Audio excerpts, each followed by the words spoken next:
আচ্ছা, আমরা একটু মাইক্রোফোন গুলো বন্ধ করি।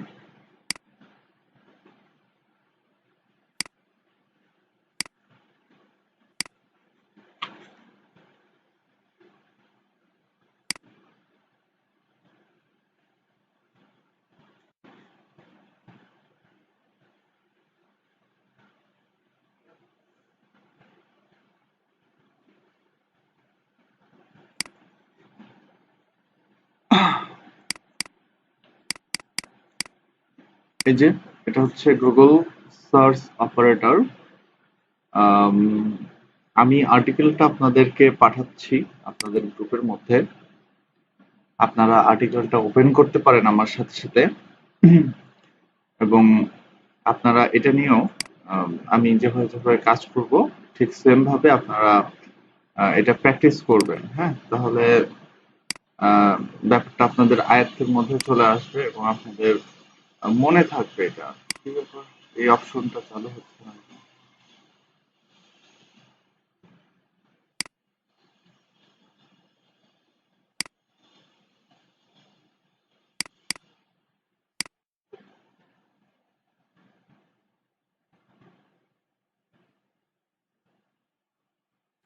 আচ্ছা, তো আমি দিয়ে দিলাম এটা। এটা হচ্ছে href.com নামের একটা যে ওয়েবসাইট আছে, সেই ওয়েবসাইটের একটা প্লাগইন পোস্ট। তো দেখেন, Google search operator the complete list 42 advance operator. এখানে 42টা অ্যাডভান্স অপারেটর নিয়ে কথা বলা আছে। তো এই আর্টিকেলটা একটু পড়ে নেবেন। দেখেন এখানে একটা ছোট ভিডিও ইমবেড করা আছে, আমরা ভিডিওটা একটু দেখি।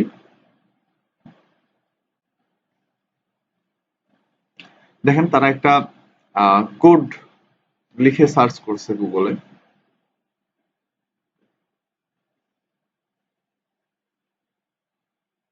এখানে বলছে যে site operator restricted result for only those from a specific বা স্পেসিফাইড সাইট। তো এই সাইট হচ্ছে একটা মানে অ্যাডভান্স সার্চ অপারেটর।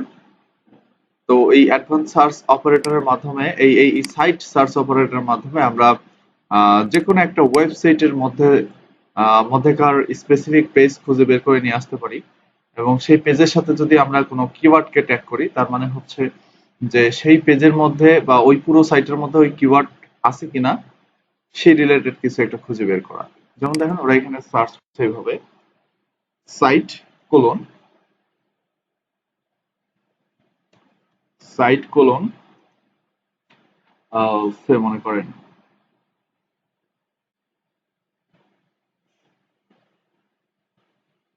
সেমরাশ .com। আচ্ছা, সাইট কলম সেমরাশ না, সাইট কলম মজ.com। মানে হচ্ছে যে আমি মজ.com এর যতগুলো ইউআরএল আছে, আমি সমস্ত ইউআরএল কে আমি এই স্ট্রিং এর মাধ্যমে কল করতেছি। এই যে এটার মাধ্যমে আমি কল করতেছি সমস্ত ইউআরএল সার্চ ইঞ্জিনে যেন দেখায় সেটা। আমি স্পেস দিয়ে আমি আরেকটা কিওয়ার্ড দিচ্ছি, যে হচ্ছে ধরেন যে পেজ অথরিটি। তার মানে হলো যে এই মজ.com এর ভেতরে পেজ অথরিটি এই কথাটা যতগুলো পেজের ভেতরে আছে প্রত্যেকটা পেজ যেন সার্চ ইঞ্জিনে দেখায়। এইভাবে আমি সার্চ করলাম, ইন্টার দিছি। এই যে দেখেন, এই যে ডোমেইন অথরিটি, পেজ অথরিটি, এই যে পেজ অথরিটি। এবং এই প্রত্যেকটা ইউআরএল দেখেন মজের ইউআরএল, খেয়াল করছেন প্রত্যেকটা ইউআরএল মজের ইউআরএল। এবং যেখানে যেখানে মানে মজ.com এই পুরো ওয়েবসাইটের মধ্যে যেখানে যেখানে পেজ অথরিটি কথাটা লেখা আছে সেখানে সেখানে আমাদেরকে ট্যাগ করছে, দেখছেন? এবং সেই সমস্ত ইউআরএলই আমাদের চোখের সামনে নিয়ে আসছে। সো এখন কিন্তু আমরা শিওর হয়ে গেলাম একটা স্পেসিফিক বিষয় একটা সাইট থেকে কিভাবে খুঁজে বের করব সেটা। ওকে, আচ্ছা, একটু আমরা মাইক্রোফোন গুলো বন্ধ করি।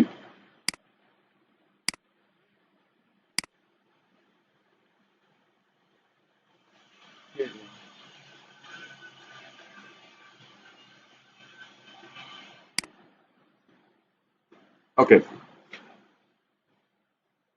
তো এটা কিন্তু একটা সার্চ অপারেটর, মানে আমি একটা উদাহরণ দেই আপনাদেরকে সবকিছু বুঝাই দিলাম। এটা এক ধরনের সার্চ অপারেটর। তো এরকম এই যে সাইট কোলন মূলত এটা একটা অপারেটর। এরকম আরো অনেক অনেক সার্চ অপারেটর আছে, আরো অনেক অনেক মাধ্যম আছে যে সমস্ত মাধ্যমের দ্বারা আমরা আমরা স্পেসিফিক কোনো ওয়েবসাইট খুঁজে বের করতে পারবো, আমরা কোনো স্পেসিফিক ইউআরএল খুঁজে বের করতে পারবো, অথবা আমরা একটা ওয়েবসাইটের ভেতর থেকে যে কোনো কিওয়ার্ডকে বাহিরে নিয়ে আসতে পারবো সার্চ ইঞ্জিনে সার্চ করে। হ্যাঁ, তো এগুলো নিয়ে আসলে এখানে পুরো আলোচনা করা আছে। দেখেন, it is easy to remember most search operator. They are short commands that stick in the mind. মানে এই সার্চ অপারেটর গুলো এক ধরনের শর্ট কমান্ড। এই শর্ট কমান্ড দ্বারা আমরা সার্চ ইঞ্জিনকে কিছু কমান্ড দেই এবং সার্চ ইঞ্জিন থেকে আমরা আমাদের পছন্দ মতো তথ্য বের করে আনি এই শর্ট কমান্ডের মাধ্যমে। ঠিক আছে, এটাই আসলে সার্চ অপারেটরের কাজ।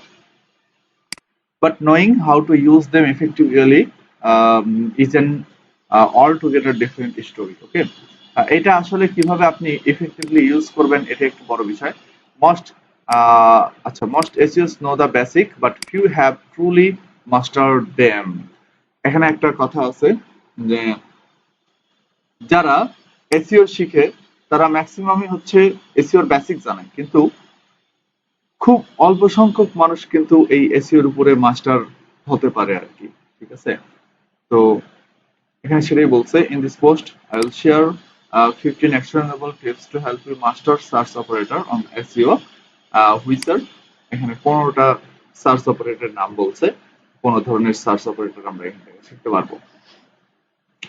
তো আসলে একজন মানুষ এসইও তে মাস্টার হয় কখন? যখন সে প্রত্যেকটা বিষয় নিয়ে পড়াশোনা করে, প্রত্যেকটা বিষয় নিয়ে জানে, প্রত্যেকটা আর্টিকেল সে পড়ে। আহ, যদি কখনো আমি আমি এখানেই দেখাই যে আমি কি পরিমাণে পড়াশোনা করি। ধরেন এই যে আহ, যদি এভাবে আমি হাউ টু সার্চ করি, দেখেন এই যে প্রত্যেক দিনই আমি এমন কোনো আর্টিকেল নাই যে গুগলে আমি সার্চ করি নাই। ধরেন এই যে how to delete page in Word, how to change canonical version of website, how to reindex the site after temporary block search result. আমি কিন্তু এটা কালকে রাত্রে সার্চ করছি, আমি এটা নিয়ে অনেক স্টাডি করছি, প্রায় 3 থেকে 4 ঘন্টা আমি এটা নিয়ে স্টাডি করছি এবং আমি এই আর্টিকেল গুলো পড়ছি কিন্তু প্রত্যেকটা জায়গায় গিয়ে গিয়ে। তার মানে এখন আমাদেরও স্টাডি করতে হয়, বুঝতে পারছেন?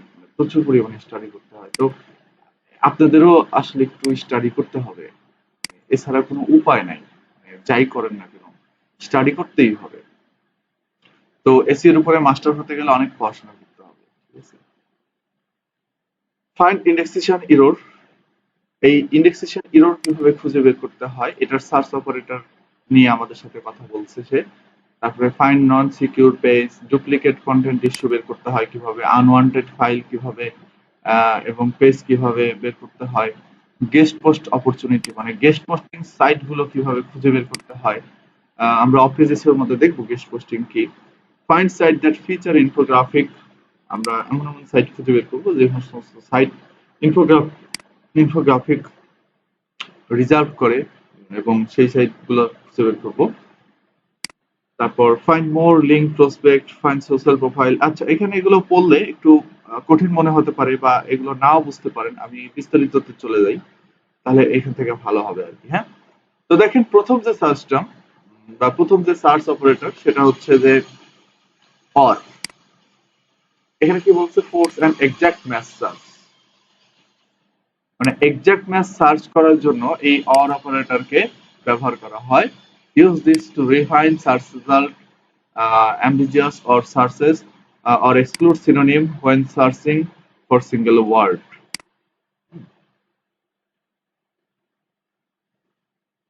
তো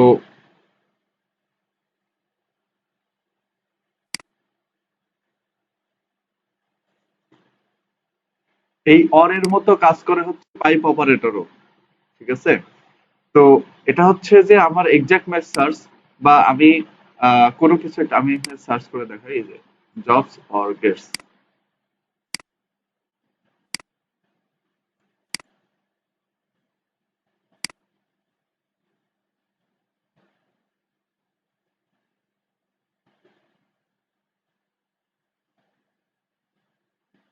ঠিক আছে, দেখেন মোট কথা এখানে তুলনা করতেছে প্রত্যেকটা প্রত্যেকটাই তুলনা করতেছে, মানে বিল গেটস নাকি স্টিভ জবস, কে? অর দিয়ে, তারপরে এন্ড দিয়ে দেখেন কি হয়, search for X and Y, it will return only result related to both x and y, not if doesn't really make, and দিলে মনে করেন যে একসাথে দুইটা রেজাল্টই চলে আসবে। আর এখানে যদি অর দিই তাহলে যে কোনো একটা শো করবে আর কি, আর যদি এন্ড দিই তাহলে দুইটার উপরেই রেজাল্ট শো করবে। ঠিক আছে? আচ্ছা, তো দুইটা রেজাল্ট কিন্তু দুই রকম হবে, ভিন্ন হবে। তারপরে এটা হচ্ছে star act as wild card and will match any word or phrase, এই স্টার চিহ্নটা আর কি। হুম। এটা আসলে আমাদের খুব একটা বেশি প্রয়োজন হয় না এগুলো, সবচেয়ে বেশি প্রয়োজন হয় যে এইগুলো। হুম। এই যে এইখান থেকে আমাদের দরকার হয় ডিফাইন। তো আমরা যখন কোনো কিছুর সংজ্ঞা জানতে চাই, বলেন কে কি বলবেন? রিবা খান বলেন।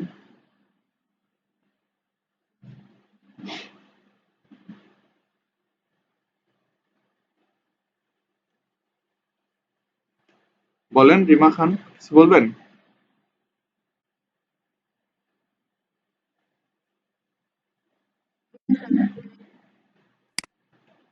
আচ্ছা, এটা হচ্ছে ডিফাইন ট্যাগ। এটার দ্বারা আমরা কি করব দেখেন, আমরা যখন কোনো কিছু জানতে চাই, কোনো সংজ্ঞা জানতে চাই, তখন আমরা এইভাবে গুগলে সার্চ করতে পারি, জাস্ট এই ডিফাইন, ডিফাইন কোলন সেই ওয়ার্ড, মনে করেন ডিফাইন কোলন এসএমএল, আমি এইভাবে দিলাম,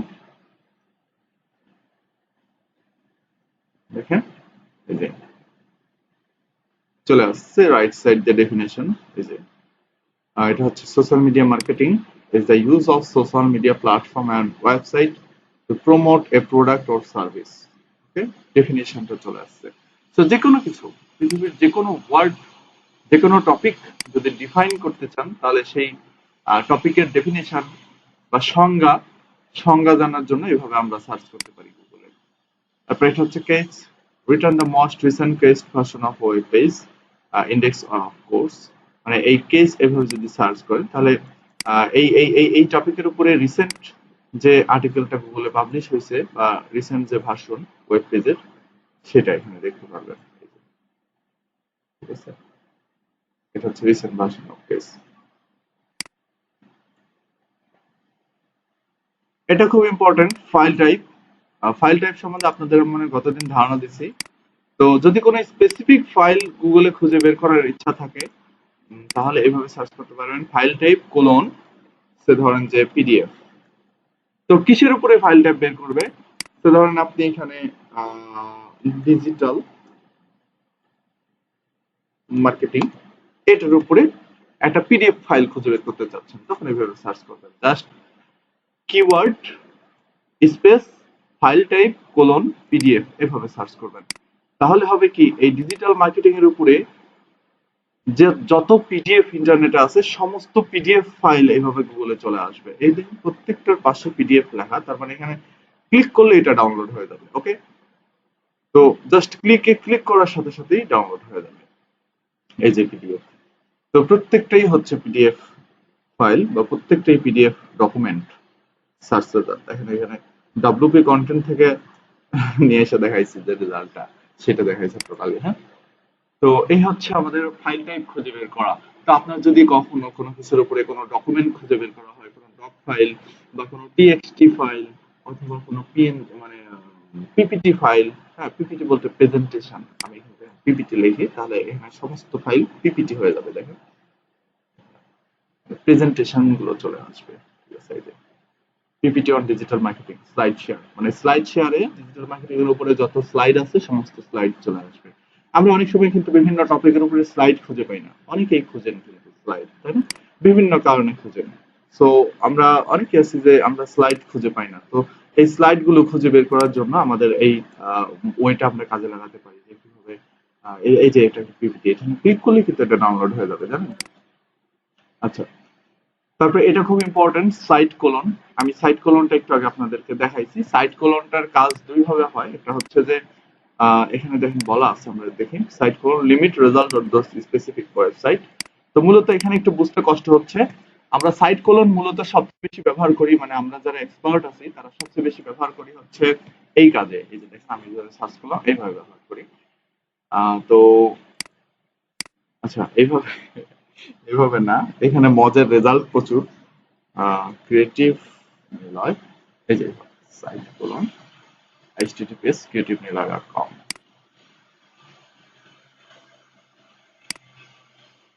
তো দেখেন রেজাল্ট হচ্ছে 27টা।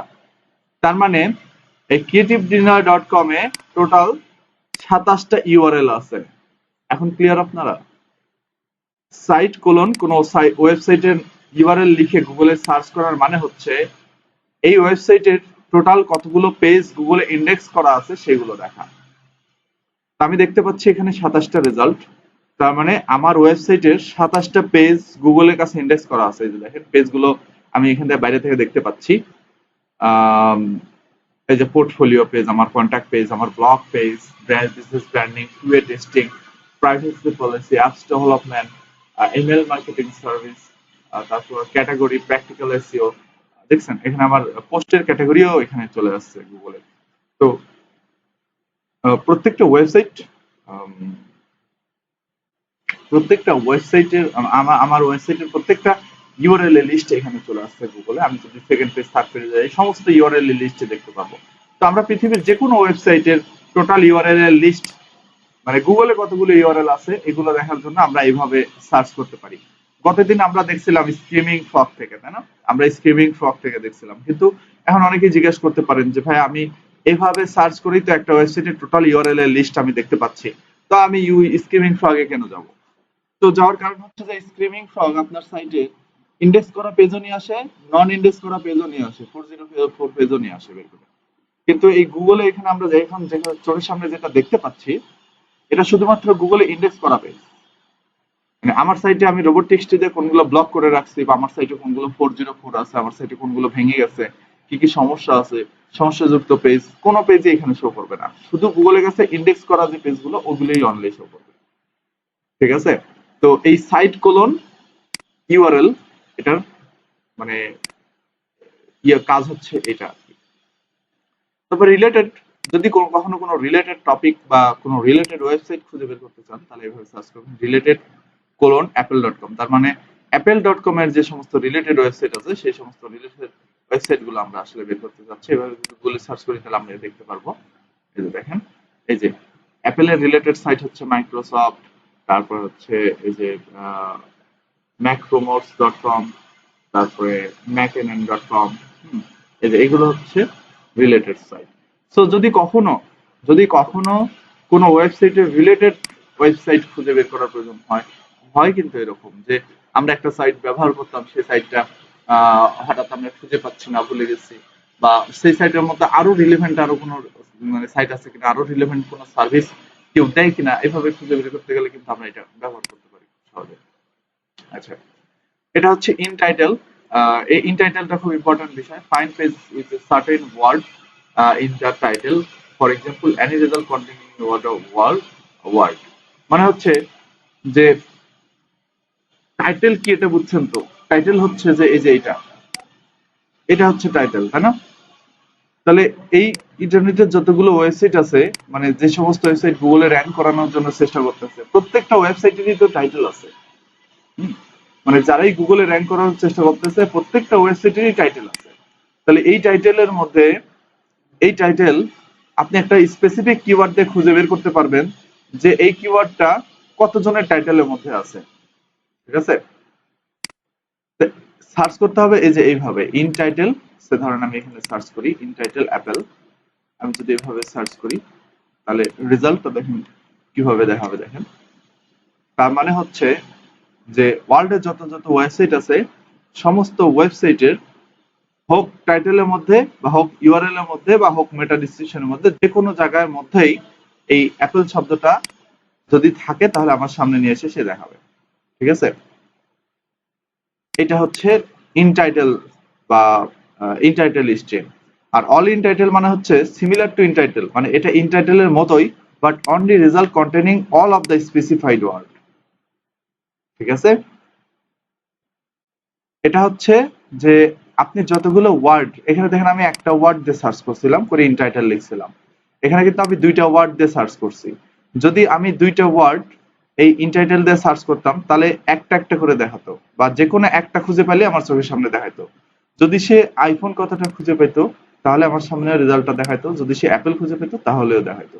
বাট যখন অল ইন টাইটেলটা দিব, তখন এই দুইটা ওয়ার্ড যদি থাকে তাহলে আমার সামনে রেজাল্ট দেখাবে, না হলে দেখাবে না। আমি এখানে সার্চ করি অল ইন টাইটেল লিখে। এটা আমি আপনাদের কিওয়ার্ড রিসার্চের সময় শিখেছিলাম। All in title, all in title মানে হচ্ছে এই কিওয়ার্ডটা কতজন তার টাইটেলের মধ্যে ব্যবহার করে রাখছে সেটা। ঠিক আছে? তো এখানে একটা বিষয় আছে, দেখেন রেজাল্ট হচ্ছে প্রায় 24,40,00,000 রেজাল্ট এখানে আছে। আমি যদি এখানে কোলন দিয়ে দিই দুই পাশে, তার মানে ওয়ার্ডটা আরো স্পেসিফিক হয়ে গেল। তার মানে এই দুইটা ওয়ার্ড একসাথে করে যদি কোনো জায়গায় থাকে, তাহলে আমার সামনে যেন দেখা, সার্চ করি। দেখেন এখন রেজাল্ট কিন্তু কমে গেছে, এখন মাত্র 11,00,000 রেজাল্ট। একবারে স্পেসিফিক অ্যাপল আইফোন কথাটা যেখানে যেখানে আছে, শুধু সেই রেজাল্ট গুলোই আমার সামনে আসছে, না হলে আসে না। প্রত্যেকটা রেজাল্টের টাইটেল দেখেন অ্যাপল আইফোন কথাটা লেখা, Apple iPhone, Apple iPhone, Apple iPhone, Apple iPhone, এই যে অ্যাপল আইফোন। বাট আগের যে রেজাল্টটা ছিল ওটার মধ্যে দেখেন আমরা স্পেসিফিক ভাবে কিন্তু পাচ্ছিলাম না। হয় আইফোন অ্যাপেল, বা শুধু আইফোন লেখা, বা শুধু অ্যাপেল লেখা, বা এই যে শুধু অ্যাপেল লেখা, আইফোন লেখা, এভাবে ভাগ ভাগ করে লেখা আছে, কিন্তু একসাথে স্পেসিফিক ভাবে কিন্তু নাই। তো স্পেসিফিক ভাবে খুঁজে বের করার জন্য আমি কিন্তু কোলন দিছি, এটাও কিন্তু একটা সার্চ টার্ম। এই যে দুই পাশে কোলন দেওয়া মানে হচ্ছে আপনি এই ওয়ার্ডটা সার্চ ইঞ্জিন থেকে স্পেসিফিক ভাবে খুঁজে বের করতে চাচ্ছেন, শুধু এই ওয়ার্ডটাই চাচ্ছেন। ঠিক আছে?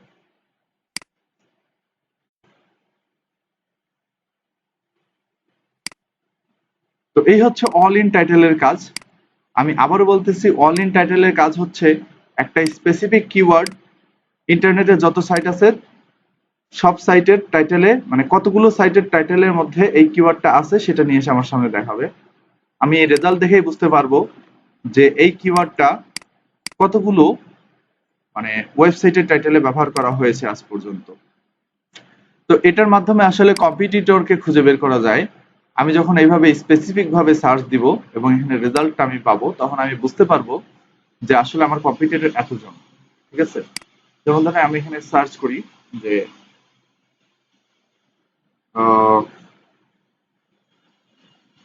Clipping path service in BD, এভাবে সার্চ করলাম। আমি দেখি সার্চ রেজাল্টটা কত হয়, মাত্র একটা। এখানে দেখেন আমি ক্লিপিং পাথ সার্ভিস দেই শুধু, স্পেসিফিক ভাবে দেখেন বাংলাদেশ থেকে কম্পিটিটর কেমন, 12,700 রেজাল্ট। তার মানে 12,700 জন তাদের ওয়েবসাইটের মধ্যে, ওয়েবসাইটের টাইটেলের মধ্যে ক্লিপিং পাথ সার্ভিস কথাটা ব্যবহার করছে। তার মানে 12,700 জনই হচ্ছে আমার কম্পিটিটর, অ্যাভারেজে। কিন্তু অ্যাভারেজে 12,700 জন আমার একবারে র কম্পিটিটর, একবারে র কম্পিটিটর। ঠিক আছে? সো আপনি কম্পিটিটর সংখ্যা বোঝার জন্য কিন্তু এই সার্চ টার্মটা ব্যবহার করতে পারেন। গুগলে র্যাঙ্ক করার আগে আমাকে বুঝতে হবে যে আমার কম্পিটিটরের সংখ্যা কেমন। সে কম্পিটিশন কি সেটা পরে দেখবো, কিন্তু কম্পিটিটরের সংখ্যাটা একটু জেনে নেওয়া উচিত। বুঝতে পারছেন? এই আর কি। তো অল ইন টাইটেলের মাধ্যমে আমরা এইভাবে একটা স্পেসিফিক কিওয়ার্ড দিয়ে আমরা এটা সার্চ করে বের করতে পারি। তারপর ইন ইউআরএল, এটাও একটা মজার জিনিস। ইন ইউআরএলটা, ইন ইউআরএল মানে বোঝানো হয় যে কোনো স্পেসিফিক ওয়ার্ড কোন ইউআরএল এর মধ্যে আছে কিনা এটা খুঁজে বের করা। দেখেন ইন ইউআরএল দিয়ে অনেক কিছু করা যায়, আমি আপনাদেরকে দেখাচ্ছি এইভাবে।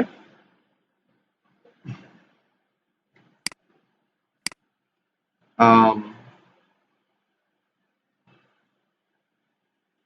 আচ্ছা, ইন ইউআরএল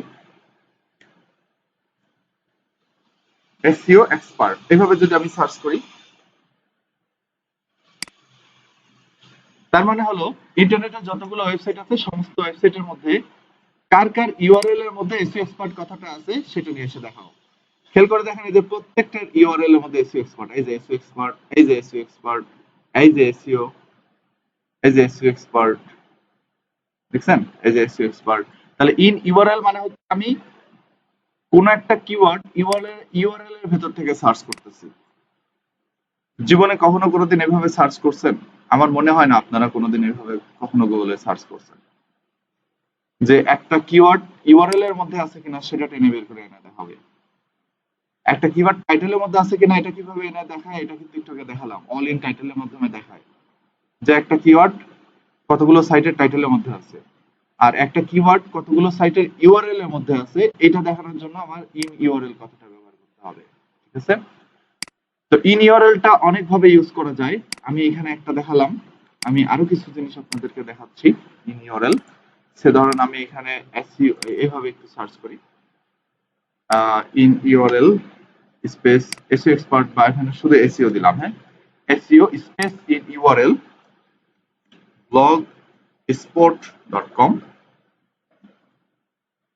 এভাবে সার্চ করলাম। তার মানে হচ্ছে যে যে সমস্ত ইউআরএল এর মধ্যে blogspot.com আছে সেটা আমার সামনে দেখাবে, এবং সেই সমস্ত blogspot.com বা সেই সমস্ত ব্লগ সাইটের টপিক হচ্ছে এসইও। আমি আবারও বলতেছি, এইভাবে সার্চ করার মানে হচ্ছে যে যে সমস্ত ওয়েবসাইটের ইউআরএল এর মধ্যে blogspot.com আছে সেটা নিয়ে এসে দেখানো। ঠিক আছে? এবং এই blogspot.com এর যে সাইটটা হবে সেই সাইটটার টপিকটা যেন এসইও হয়। ঠিক আছে? সার্চ করি, দেখেন প্রত্যেকটা সাইটের ইউআরএল নাম হচ্ছে blogspot.com এ, এবং প্রত্যেকটা সাইটের টাইটেলে দেখেন এসইও কথাটা আছে, এই যে দেখেন এসইও, এই যে এসইও, এবং blogspot.com, এই যে blogspot.com, আর টাইটেলের মধ্যে দেখেন এসইও আছে, এই যে এসইও। তো তার মানে হচ্ছে যে আমি এখান থেকে খুব সহজে বের করে ফেললাম যে এসইও নিয়ে কতগুলো ব্লগস্পট সাইট আছে গুগলে। বোঝা গেছে? আমি বের করে ফেললাম যে এসইও নিয়ে কতগুলো ব্লগস্পট সাইট আছে। এখন যদি আমি শুধু ব্লগস্পট না দিয়ে শুধু আমি এখানে ব্লগ দিয়ে দিই, তার মানে এসইও এর উপরে স্পেসিফিক ব্লগ আমি খুঁজে বের করতেছি। দেখেন এই যে ioseo.com/blog, moz.com/blog, এই যে মজের ব্লগে এসইও নিয়ে কথাবার্তা হয়। সো আমি একটা নির্দিষ্ট টপিকে মানে এসইও এর উপরে আমি ব্লগ খুঁজে বের করতেছি আমি। ঠিক আছে? তো আসলে এইভাবেই সার্চ করে বের করতে হয়। সে আপনি গ্রাফিক্স ডিজাইনার, আপনি জানেন না যে গ্রাফিক্স ডিজাইনের উপরে ব্লগ কোথায় কোথায় আছে ইন্টারনেটে। ঠিক আছে? দেখেন আমি বের করে দিচ্ছি, গ্রাফিক্স ডিজাইন। তার মানে হচ্ছে যে গ্রাফিক্স ডিজাইনের উপরে আমি স্পেসিফিক ব্লগ খুঁজে বের করতে চাচ্ছি ইন্টারনেট থেকে। সার্চ করলাম, এই যে দেখেন চলে আসছে, এবং এইখানে প্রত্যেকটা ওয়েবসাইটের গ্রাফিক্স ডিজাইন নিয়ে কথাবার্তা বলা হয়। তো কেউ যদি স্টাডি করতে চান, কেউ যদি স্পেসিফিক কোনো বিষয়ের উপরে পড়াশোনা করতে চান, তাহলে এই সমস্ত ব্লগের কিন্তু কোনো বিকল্প নাই। এই সমস্ত ব্লগ থেকে আপনাকে পড়াশোনা করতে হবে। আপনি জানেন যে adobe.com নামের একটা ব্লগ আছে গ্রাফিক্সের জন্য, খুবই ভালো কিন্তু, তাই না? তারপরে যে trello.com/blog গ্রাফিক্স, এই ট্রেলো হচ্ছে এক ধরনের টুলস, এটা ক্যানভার মতো একটা টুলস আর কি। আহ, তো এই টুলস দিয়ে আপনি বিভিন্ন রকমের ফরম্যাট এখান থেকে নিতে পারবেন। পোস্টের ফরম্যাট আছে, বিভিন্ন রকমের টেমপ্লেট আছে, ইনফোগ্রাফিকের ফরম্যাট আছে, অনেক কিছু আছে এর মধ্যে। লোগোর ফরম্যাট আছে, কত কিছু আছে এখানে। তারপরে এখানে দেখেন প্রত্যেকটা সাইট হচ্ছে মানে টপ লেভেলের ব্লগ, এগুলো ইন্টারনেটের টপ লেভেলের ব্লগ। এই সমস্ত ব্লগে ঢুকে আপনি অনেক ইনফরমেশন পাবেন, অনেক কিছু পড়তে পারবেন। একটু আগেই তো দেখলেন যে আমি সার্চ করে এসইও এর উপরে ভালো ভালো ব্লগ খুঁজে বের করলাম, তাই না? এই যে এসটিসিও ব্লগটা হচ্ছে বেটার। আর আমরা তো জানি যে মজের যে ব্লগটা আছে এটা হচ্ছে পৃথিবীর মধ্যে সবচেয়ে ভালো একটা ব্লগ, যে ব্লগের মাধ্যমে আমরা এসইও খুব সুন্দরভাবে শিখতে পারবো। কেউ কিছু বলবেন? সুমাইয়া আক্তার, Sure. বলেন। ও আচ্ছা, আমি মিউট করে ফেলছি। আচ্ছা, ওয়েট করেন।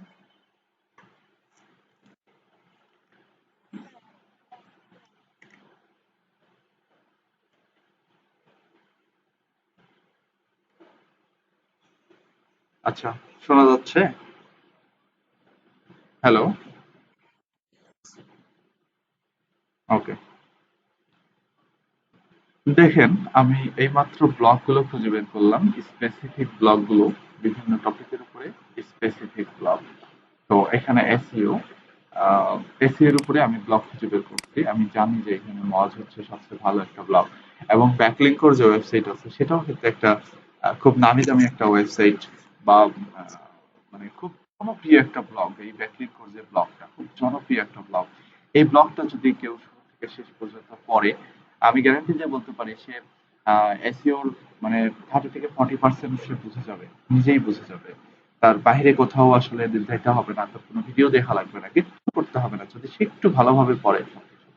আর মজের কথা তো আর বললামই না, মজে তো সবকিছু বলা আছে একদম এ টু জেড।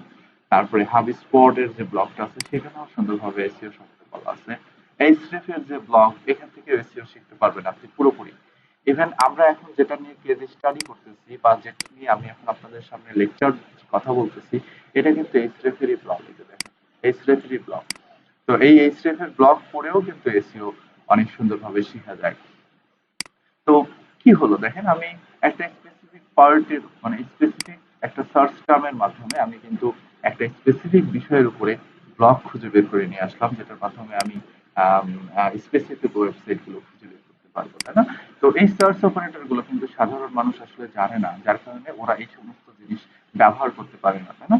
তো আমরা অ্যাজ এ এক্সপার্ট আমরা এই সমস্ত সার্চ ইঞ্জিন, সার্চ স্ক্রিন সম্বন্ধে, বা এই সমস্ত সার্চ অপারেটর সম্বন্ধে কিন্তু এখন জেনে গেলাম। সো আমাদের যখন যে জিনিস গুগল থেকে সার্চ করে বের করে আনা দরকার হবে, তখন সেই জিনিস আমরা স্পেসিফিক ভাবে, খুবই স্পেসিফিক ভাবে আমরা গুগল থেকে সেই জিনিস বের করে নিয়ে আসতে পারবো।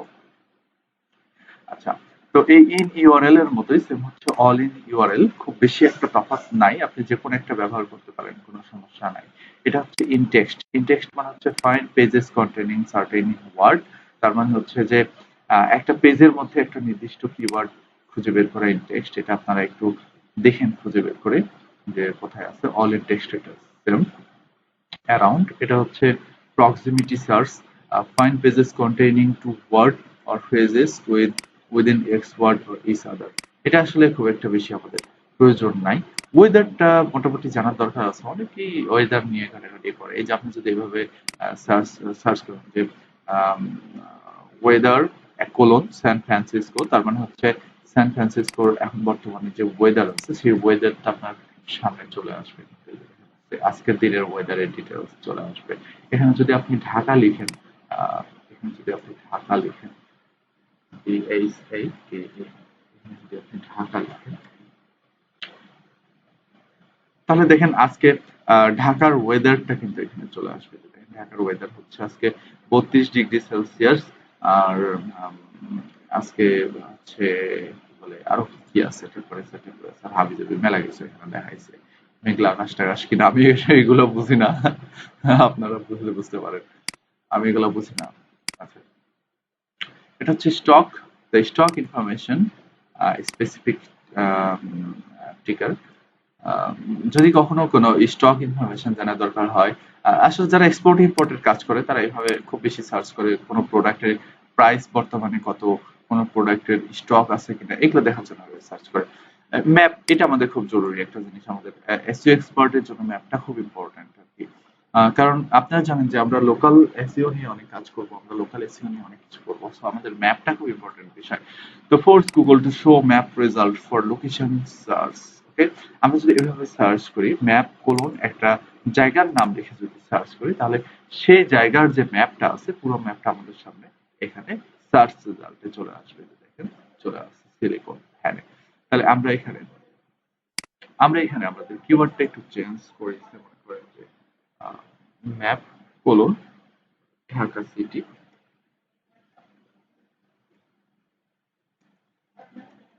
আচ্ছা, আমি ঢাকা নিয়ে সবসময় উদাহরণ দেই, কারণ হচ্ছে ঢাকা আমার খুব প্রিয় একটা জায়গা, এটা তো আপনারা জানেন, তাই না?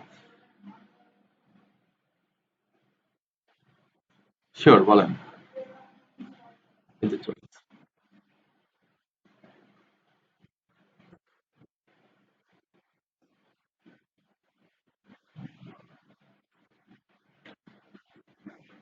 এট ফার্স্ট হচ্ছে তার ওয়েবসাইটের কিওয়ার্ড গুলো ফিক্স করতে হবে, তার ওয়েবসাইটের কিওয়ার্ড গুলো রিসার্চ করতে হবে, সর্বপ্রথম কাজ। কারণ কিওয়ার্ডই হচ্ছে মেইন। আপনি কোন কিওয়ার্ডে র্যাঙ্ক করাবেন এটা আপনার বুঝতে হবে। এটা আপনাকে রিসার্চ করতে হবে। রিসার্চ করে সেই কিওয়ার্ড দিয়ে যদি র্যাঙ্ক করা পসিবল হয়, তবেই তাকে বলবেন যে হ্যাঁ এই কিওয়ার্ড দিয়ে আপনার র্যাঙ্ক পসিবল, না হলে আপনি র্যাঙ্ক করতে পারবেন না। তো এমন কিওয়ার্ড বাছাই করলেন যে কিওয়ার্ড দিয়ে র্যাঙ্ক সম্ভব না, বা অনেক সময় লাগবে, 1.5-2 বছর 1 বছরের উপরে সময় লাগবে। সেই কিওয়ার্ড দিয়ে তো আপনি তাকে র্যাঙ্ক দিয়ে তো লাভ, মানে সেই কিওয়ার্ড নিয়ে কাজ করে কোনো লাভ হবে না, ঠিক আছে? এই হচ্ছে আমাদের বিষয়। তো কিওয়ার্ড রিসার্চ করার পরে দ্বিতীয় কাজ হবে হচ্ছে সেই কিওয়ার্ডের উপরে খুব ভালো মানের কন্টেন্ট লেখা। তারপরে সেই কন্টেন্টটা লেখার পরে কাজ হবে হচ্ছে কন্টেন্টটা অপটিমাইজ করে পাবলিশ করা। অপটিমাইজ কিভাবে করে আপনাদের আমি র্যাঙ্ক ম্যাপ দিয়ে শিখাই দিছি, তাই না? এটার পরে কাজ হবে হচ্ছে আপনি কন্টেন্টটার সব কন্টেন্ট যখন সাইটের মধ্যে পাবলিশ করে ফেলবেন, তখন আপনার কাজ হবে হচ্ছে আপনার ওয়েবসাইটের যে টেকনিক্যাল পার্ট গুলো আছে এগুলো ফিক্স করা, যেটা আমরা এখন শিখতেছি। ক্লিয়ার? আচ্ছা, তো এই যে দেখেন আমি ম্যাপ কোলন ঢাকা সিটি লিখে সার্চ দিছি, এই যে দেখেন ঢাকা সিটির পুরো ম্যাপটা আমাদের সামনে চলে আসছে।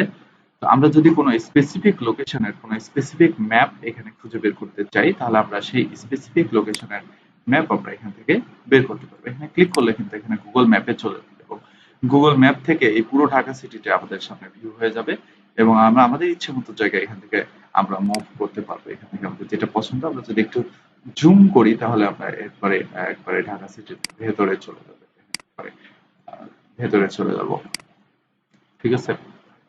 তো এই হচ্ছে আমাদের ম্যাপ সার্চ টার্মের কাজ। তো আমরা স্পেসিফিক ম্যাপ খুঁজে বের করতে হবে। হ্যাঁ, তাহলে মুভি, এটা আপনাদের দেখাবো না, এটা আহ, এটা দেখাইলে সবাই খালি মুভি সার্চ করে করে বের করবেন আর বসে বসে মুভি দেখবেন আর কাজ করবেন না, ঠিক আছে? আচ্ছা, কোনো স্পেসিফিক মুভি যদি আমরা খুঁজে বের করতে চাই তাহলে মুভি কোলন আমরা সেই আহ, আহ, এখানে চাইলে সেলিব্রিটির নামও আপনি দিতে পারেন, এখানে চাইলে আপনি ইন্ডাস্ট্রির নামও দিতে পারেন। সে ধরেন এখানে যদি মার্ভেল স্টুডিও দেন, তাহলে মার্ভেল স্টুডিওর যতগুলো মুভি আছে সমস্ত মুভির লিস্ট চলে আসবে লিঙ্ক সহ। ওকে, তো এইভাবে সার্চ করতে হবে। Find information about a specific movie, বা কোনো স্পেসিফিক মুভির নাম লিখেও এখানে সার্চ করতে পারবেন, তাহলে ওই মুভির একবারে ফুল ইনফরমেশন চলে আসবে। Also find movie show time of in movie currently showing near you.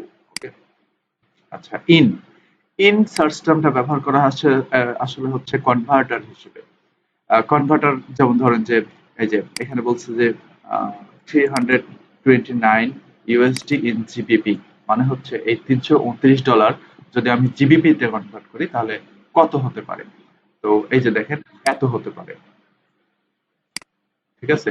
তাহলে আমি যদি এখানে এটাকে সার্চ সিস্টেমটা চেঞ্জ করে আমি যদি এখানে বিডিটি দিয়ে দিই, তাহলে $329 বিডিটিতে কত হবে আমার সামনে আসবে। বিডিটিতে হবে হচ্ছে 27,896 টাকা। ক্লিয়ার? 27,896 টাকা। সো আপনি যে কোনো কারেন্সি দিয়ে এখানে থেকে আপনি যে কোনো কিছু চেঞ্জ করতে পারবেন, ইউএস ডলার টু টাকা। এখানে টু টু শব্দটা মানে ইন এবং টু এই দুইটাই কনভার্টার হিসেবে ব্যবহার করা হয়, বুঝতে পারছেন? বাট সবচেয়ে বেশি ব্যবহার করা হচ্ছে ইন, এটাকে কনভার্টার হিসেবে ব্যবহার করা হয় আর কি। তো আশা করি আপনারা এটা বুঝতে পারছেন যে এটা কিভাবে করা হয়। জিবিপি হচ্ছে আপনার ওই যে পাউন্ড আর কি, পাউন্ড ইউকে এর যে কারেন্সি সেটা আর কি। এটা হচ্ছে সোর্স। সোর্স হচ্ছে find news result from a certain source in Google news. Google news থেকে আপনি চাইলে যে কোনো একটা স্পেসিফিক টপিকের উপরে নিউজ খুঁজে বের করতে পারবেন, এটা খুব বেশি যে জরুরি আমাদের জন্য তা না। তারপরে এই যে dot dot dot dot dot, এটার মানে হচ্ছে যে search for a range of number. In the example below, searches related to WWDC videos are written for the years to 2010 to 2014. তার মানে হচ্ছে আপনি 2010 থেকে 2014 পর্যন্ত যত যত WWDC ভিডিও বের হয়েছে সমস্ত ভিডিও আপনি দেখতে চান, তখন আপনি সার্চ করবেন কিভাবে? এই যে জাস্ট প্রথমে কিওয়ার্ড দিবেন, তারপরে স্পেস দিয়ে কোন সাল থেকে কোন সাল পর্যন্ত দেখতে চাচ্ছেন সেটা এইভাবে দিবেন। তাহলে জাস্ট সালের মাঝখানে ডট ডট দিয়ে দিলেই কিন্তু হয়ে যাবে, ঠিক আছে?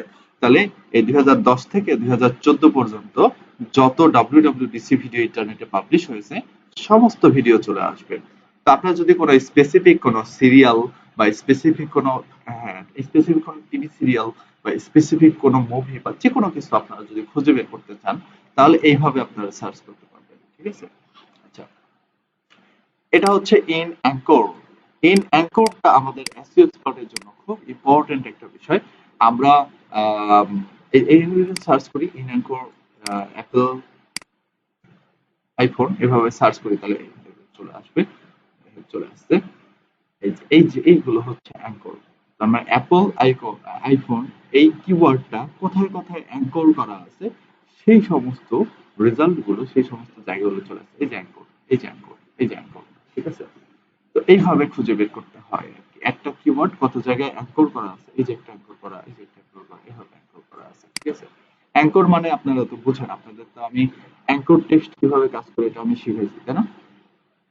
এ space href equal to URL, তারপরে কি, তারপরে হচ্ছে কিওয়ার্ড, তারপরে ব্যাকস্ল্যাশ তাই না? আমি যে কিওয়ার্ডটা শিখেছি ওইটা দিয়ে আর কি অ্যাঙ্কর পরে। আচ্ছা, অল ইন অ্যাঙ্কর এটা সেম, কোনো তফাৎ নাই। ব্লগ ইউআরএল, এই যে দেখেন, আমি তখন কিন্তু একটা স্ট্রিং আপনাদের দেখাইছি ব্লগ খুঁজে বের করার জন্য, ওটা ছিল হচ্ছে SEO space in URL colon blog. ওইভাবে বের করা যায়, অথবা এইভাবে বের করা যায়, এই যে ব্লগ ইউআরএল কোলন মাইক্রোসফট.কম। তার মানে হচ্ছে মাইক্রোসফট.কম এর যে ব্লগের ইউআরএলটা আছে সেটা যেন আমার সামনে দেখায়। এই যে এইগুলো হচ্ছে মাইক্রোসফট.কম এর ব্লগ ইউআরএল, যেখানে মাইক্রোসফট.কম বিভিন্ন রকমের টপিক নিয়ে আলোচনা করে। ঠিক আছে? এই হচ্ছে মাইক্রোসফট.কম এর ব্লগ ইউআরএল।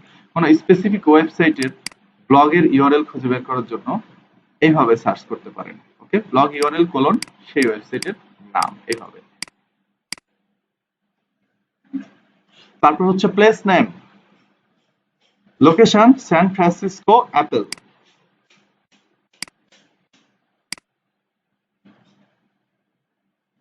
এই যে চলে আসছে। হ্যাঁ, মানে কোন কোম্পানির স্পেসিফিক লোকেশন এখানে খুঁজে বের করতে চাচ্ছেন, মানে গিভেন এরিয়া, একটা এরিয়ার মধ্যে একটা কোম্পানির স্পেসিফিক লোকেশন খুঁজে বের করতে চাচ্ছেন, তখন এইভাবে সার্চ করবেন। আর শুধু লোকেশন বের করার জন্য এই যে এই সেম জিনিস। আচ্ছা, তারপরে এখানে আসি, ইন্সপেক্ট অথর।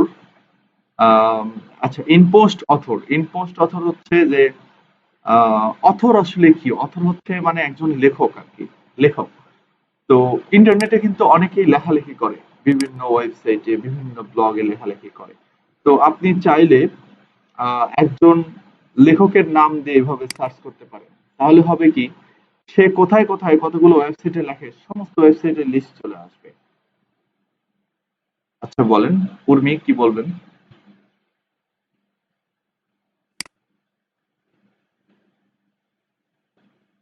কিছু বলবেন? হ্যালো?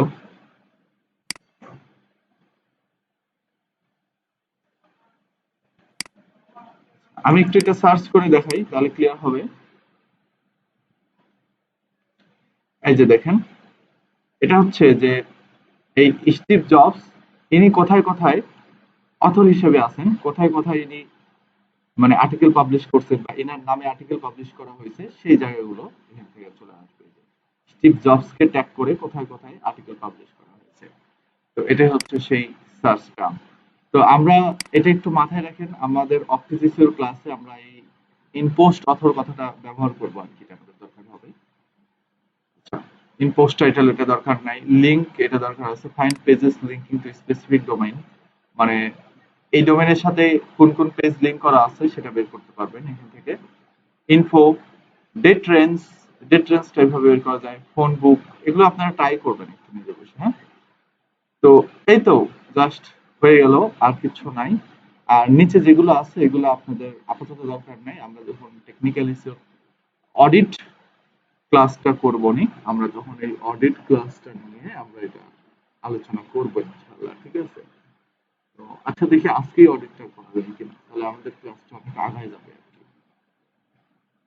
ঠিক আছে?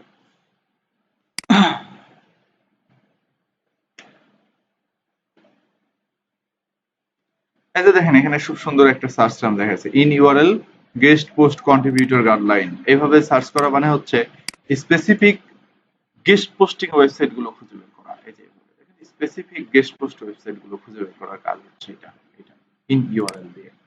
তো ইন ইউআরএল দিয়ে অনেক কিছু করা যায়, আপনারা আপনাদের মতো করে ট্রাই করবেন সবকিছু। ওকে, আচ্ছা। তো এখন আমি আপনাদেরকে একটা এক্সট্রা বাইরের জিনিস শিখিয়ে দিই, যেটা এটার মধ্যে লেখা নাই। এক্সট্রা সেই বাইরের জিনিসটা হচ্ছে যে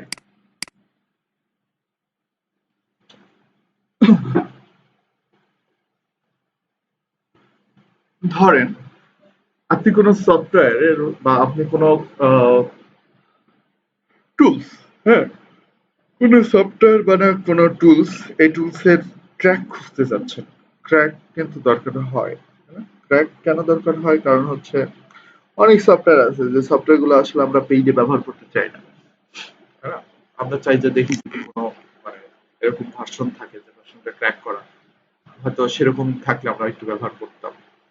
যেমন হচ্ছে এই যে ওয়ান্ডারশেয়ার ফিল্মোরা একটা হচ্ছে ভিডিও এডিটিং সফটওয়্যার, বুঝতে পারছেন? তো খুব পপুলার একটা সফটওয়্যার, খুব জনপ্রিয় একটা সফটওয়্যার। কিন্তু দুঃখের বিষয় হলো এই ফিল্মোরাটা ওয়ার্ল্ডের মধ্যে যদি ধরেন যে ধরলাম যে যত মানুষ ইউজ করে তার মধ্যে থেকে 60% লোক ফিল্মোরা ফ্রিতে ইউজ করে, আর বাকি 40% লোক এই ফিল্মোরা কিনে ব্যবহার করে, বুঝতে পারছেন? তো এই ফিল্মোরার যে ক্র্যাকটা আমি কিভাবে খুঁজে বের করব? জাস্ট আমি যে সফটওয়্যারের নাম, সেই সফটওয়্যারটার নামটা লিখবো, লিখে আমি একটি স্পেস দিব, দিয়ে আমি এই যে এই টার্মটা লিখবো 94FBR, এইভাবে আমি সার্চ করব। এইভাবে সার্চ করার সাথে সাথে দেখেন যতগুলো রেজাল্ট চলে আসবে, প্রত্যেকটা রেজাল্টের মধ্যে আপনি ক্র্যাক শব্দটা পাবেন। এই যে দেখেন প্রত্যেকটা রেজাল্টের মধ্যে ক্র্যাক শব্দটা পাবেন। তা আমি এখানে কি ক্র্যাক কথা লিখছি? কিছুই লিখিনি। আমি জাস্ট লিখছি হচ্ছে 94FBR। 94FBR এর সাথে ক্র্যাকের কি সম্পর্ক থাকতে পারে? এটা আমি আপনাদেরকে এখন বলতেছি না, এটা একটা ব্ল্যাক হ্যাট সার্চ টার্ম। এটা আমরা এই যে এই টর ব্রাউজার থেকে যখন কোনো স্পেসিফিক কোনো ফাইল বের করে আনতে চাই, বা আমরা যখন স্পেসিফিক কোনো সফটওয়্যার বের করতে চাই টর ব্রাউজার থেকে বা ডার্ক ওয়েব থেকে যখন কোনো সফটওয়্যার আমরা নামাতে চাই, তখন এই ধরনের সার্চ টার্ম ব্যবহার করি। মূলত এটা গুগলে খুব কম ব্যবহার করি আমি। তো তারপরে আমি আপনাদেরকে দেখাই দিলাম, কারণ আপনারা অনেক সময় বিভিন্ন সফটওয়্যার বের করতে পারেন না, আপনার বিভিন্ন সফটওয়্যারের কারণে হয়তো বা আটকে যান, এই আর কি। তো এখন অনেকে মাইন্ড করতে পারেন যে আমি এই ব্ল্যাক হ্যাট ব্যবহারগুলো কেন এখানে দেখাচ্ছি। আসলে এটা আসলে ব্ল্যাক হ্যাট হলেও খুব কাজের আর কি, বুঝতে পারছেন? আর ইন্টারনেটে এ যাবৎ যারা উপরে উঠছে, কিছু না কিছু ব্ল্যাক হ্যাট কাজ করেই তারা উপরে উঠছে, বুঝতে পারছেন? মানে মানুষের ক্ষতি করে না আর কি, মানে ব্ল্যাক হ্যাট ওয়ে ব্যবহার করে আর কি, বুঝতে পারছেন? তো যাই হোক, সেগুলো অনেক পরের বিষয়। আমি এটা বলতেছি যে দেখেন এখন আমি রেজাল্ট গুলো একটু ভিউ করি। দেখেন আমি ফার্স্ট রেজাল্টটা ভিউ করি। এখানে আহ, অবশ্যই আপনি ডাউনলোড অপশন পাবেন, ডাউনলোড সেটআপ। তো এখানে একটা কথা আছে, কথা হচ্ছে যে আম, এই সাইট গুলো, মানে যে সমস্ত সাইটে এই ধরনের ক্র্যাক সফটওয়্যার লিঙ্ক দেওয়া থাকবে, এই সমস্ত সাইট গুলো ম্যাক্সিমাম সাইট চিটার হয়। চিটার বলতে এরা মানে চিটারের উপরে চিটার, বুঝতে পারছেন? তো বিলিভ করা আসলে খুব কঠিন যে আসলে এই ফাইলটা এখানে আছে। দেখেন ক্লিক করলে না এখানে এখানে রিডাইরেক্ট করবে। এই যে দেখছেন, এই যে দেখছেন রিডাইরেক্ট, আবার রিডাইরেক্ট আরেক জায়গায় চলে যাচ্ছে, আরেক জায়গায়, এই দেখেন আবার আরেক জায়গায়, এই যে ফাইনালি বলতেছে ডাউনলোড করার জন্য। এখানে ক্লিক করলে হয়তো আবার ডাউনলোড হতেও পারে, দেখি ক্লিক করি, আবার রিডাইরেক্ট করছে। আচ্ছা, ফাইনালি আরেক জায়গায় রিডাইরেক্ট করলো, না ডাউনলোড হয়েছে, এই যে ঠিক আছে ডাউনলোড হয়েছে এটাতে, দেখছেন?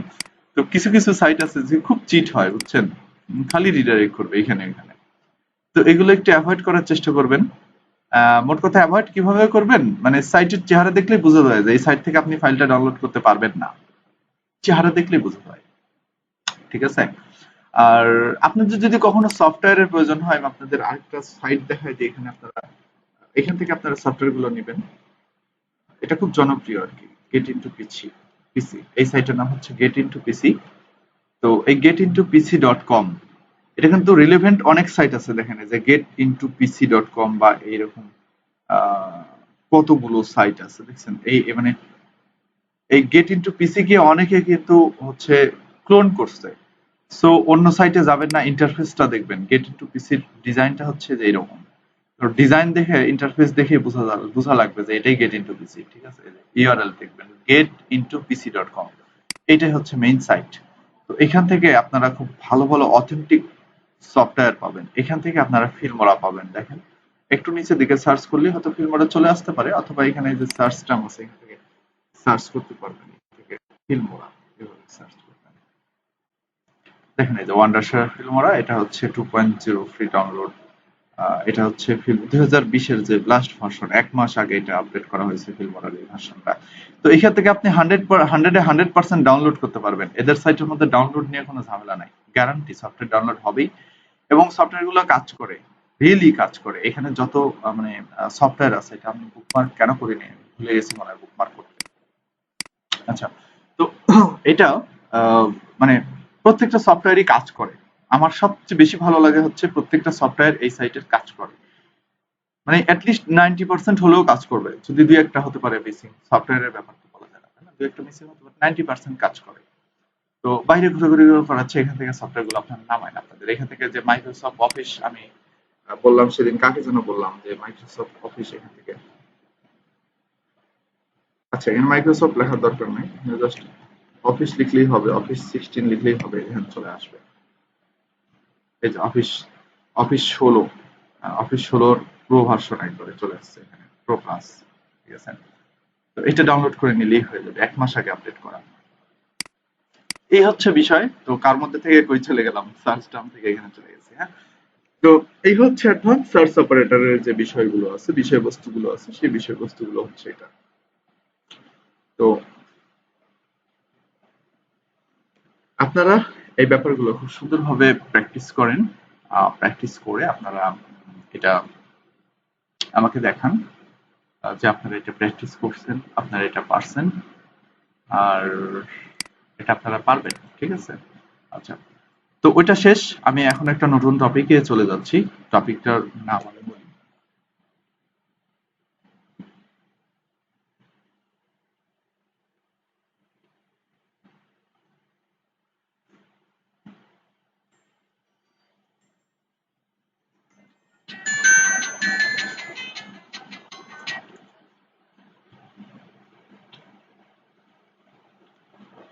হ্যালো,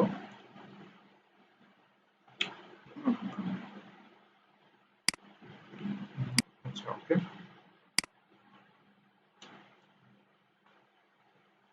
এখন আমরা যেটা শিখবো, উম, সেটা নাম হচ্ছে এসইও অডিট। ওকে,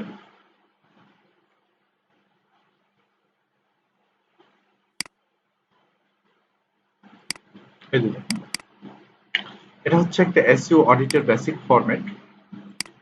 তো আমি ফরম্যাটটা আপনাদেরকে আমি দিয়ে দিব। ফরম্যাটটার যে ডক ফাইল আছে, ডক ফাইলটা আপনাদের সাথে আমি শেয়ার করে দিব। কিন্তু শর্ত হচ্ছে যে এই অডিটের ফাইলটা আপনারা, এই ডক ফাইলটা মানুষের সাথে শেয়ার করতে পারবেন না বাইরে।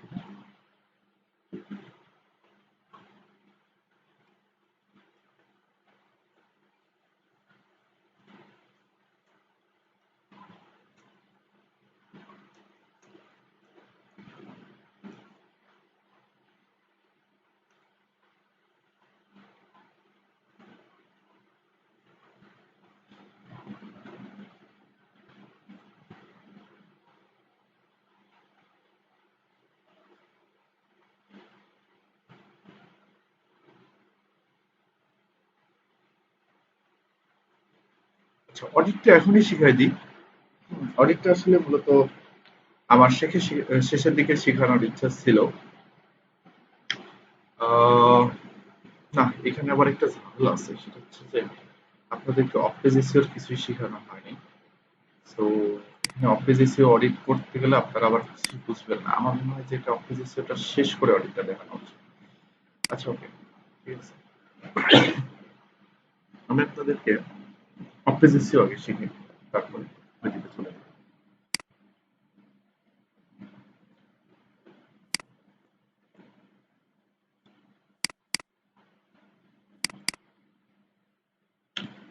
তো অফিস এসইওর জন্য আপনাদের একটা গুড নিউজ, সেটা হচ্ছে যে আমার নিজের বাংলায় লেখা একটা বই আছে অফিস এর উপরে। এই বইটা আমি আপনাদেরকে প্রোভাইড করবো, এই পিডিএফ বইটা। তো এটা পড়লে আপনারা খুব সুন্দরভাবে অফিস বুঝতে পারবেন। তো আপনাদের অফিস নিয়ে কোনো প্রবলেম হবে না আশা করি।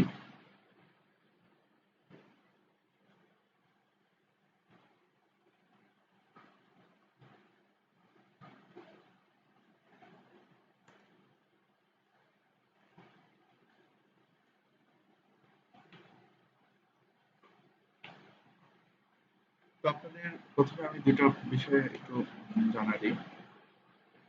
প্রথম বিষয় হচ্ছে যে আমি অফিস কেন করব। অফিস করার পিছনে কারণ হচ্ছে যে একটা ওয়েবসাইট যখন পাবলিশ করা হয়, একটা ওয়েবসাইটে যখন অন পেজ এসইও শেষ হয়ে যায়, একটা ওয়েবসাইটে যখন টেকনিক্যাল এসইও শেষ হয়ে যায়, ঠিক তার পরের দিন থেকে কাজই হচ্ছে অফিস এসইও এর কাজ শুরু করা। তো আশা করি বুঝতে পারছেন যে অফিস এসইও কখন করতে হবে।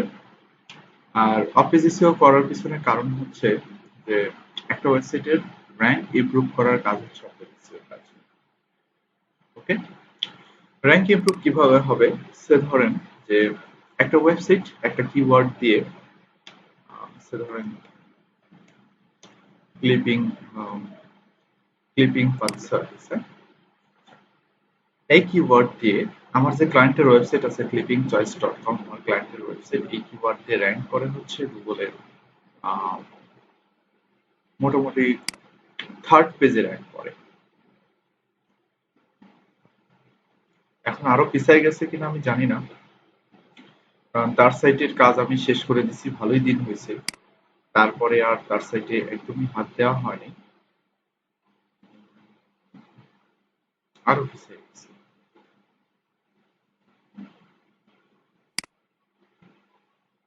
সেকেন্ড পেজে কি আছে?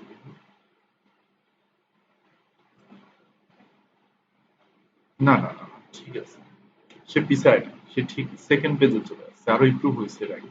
আগে থার্ড পেজে ছিল, বুঝছেন?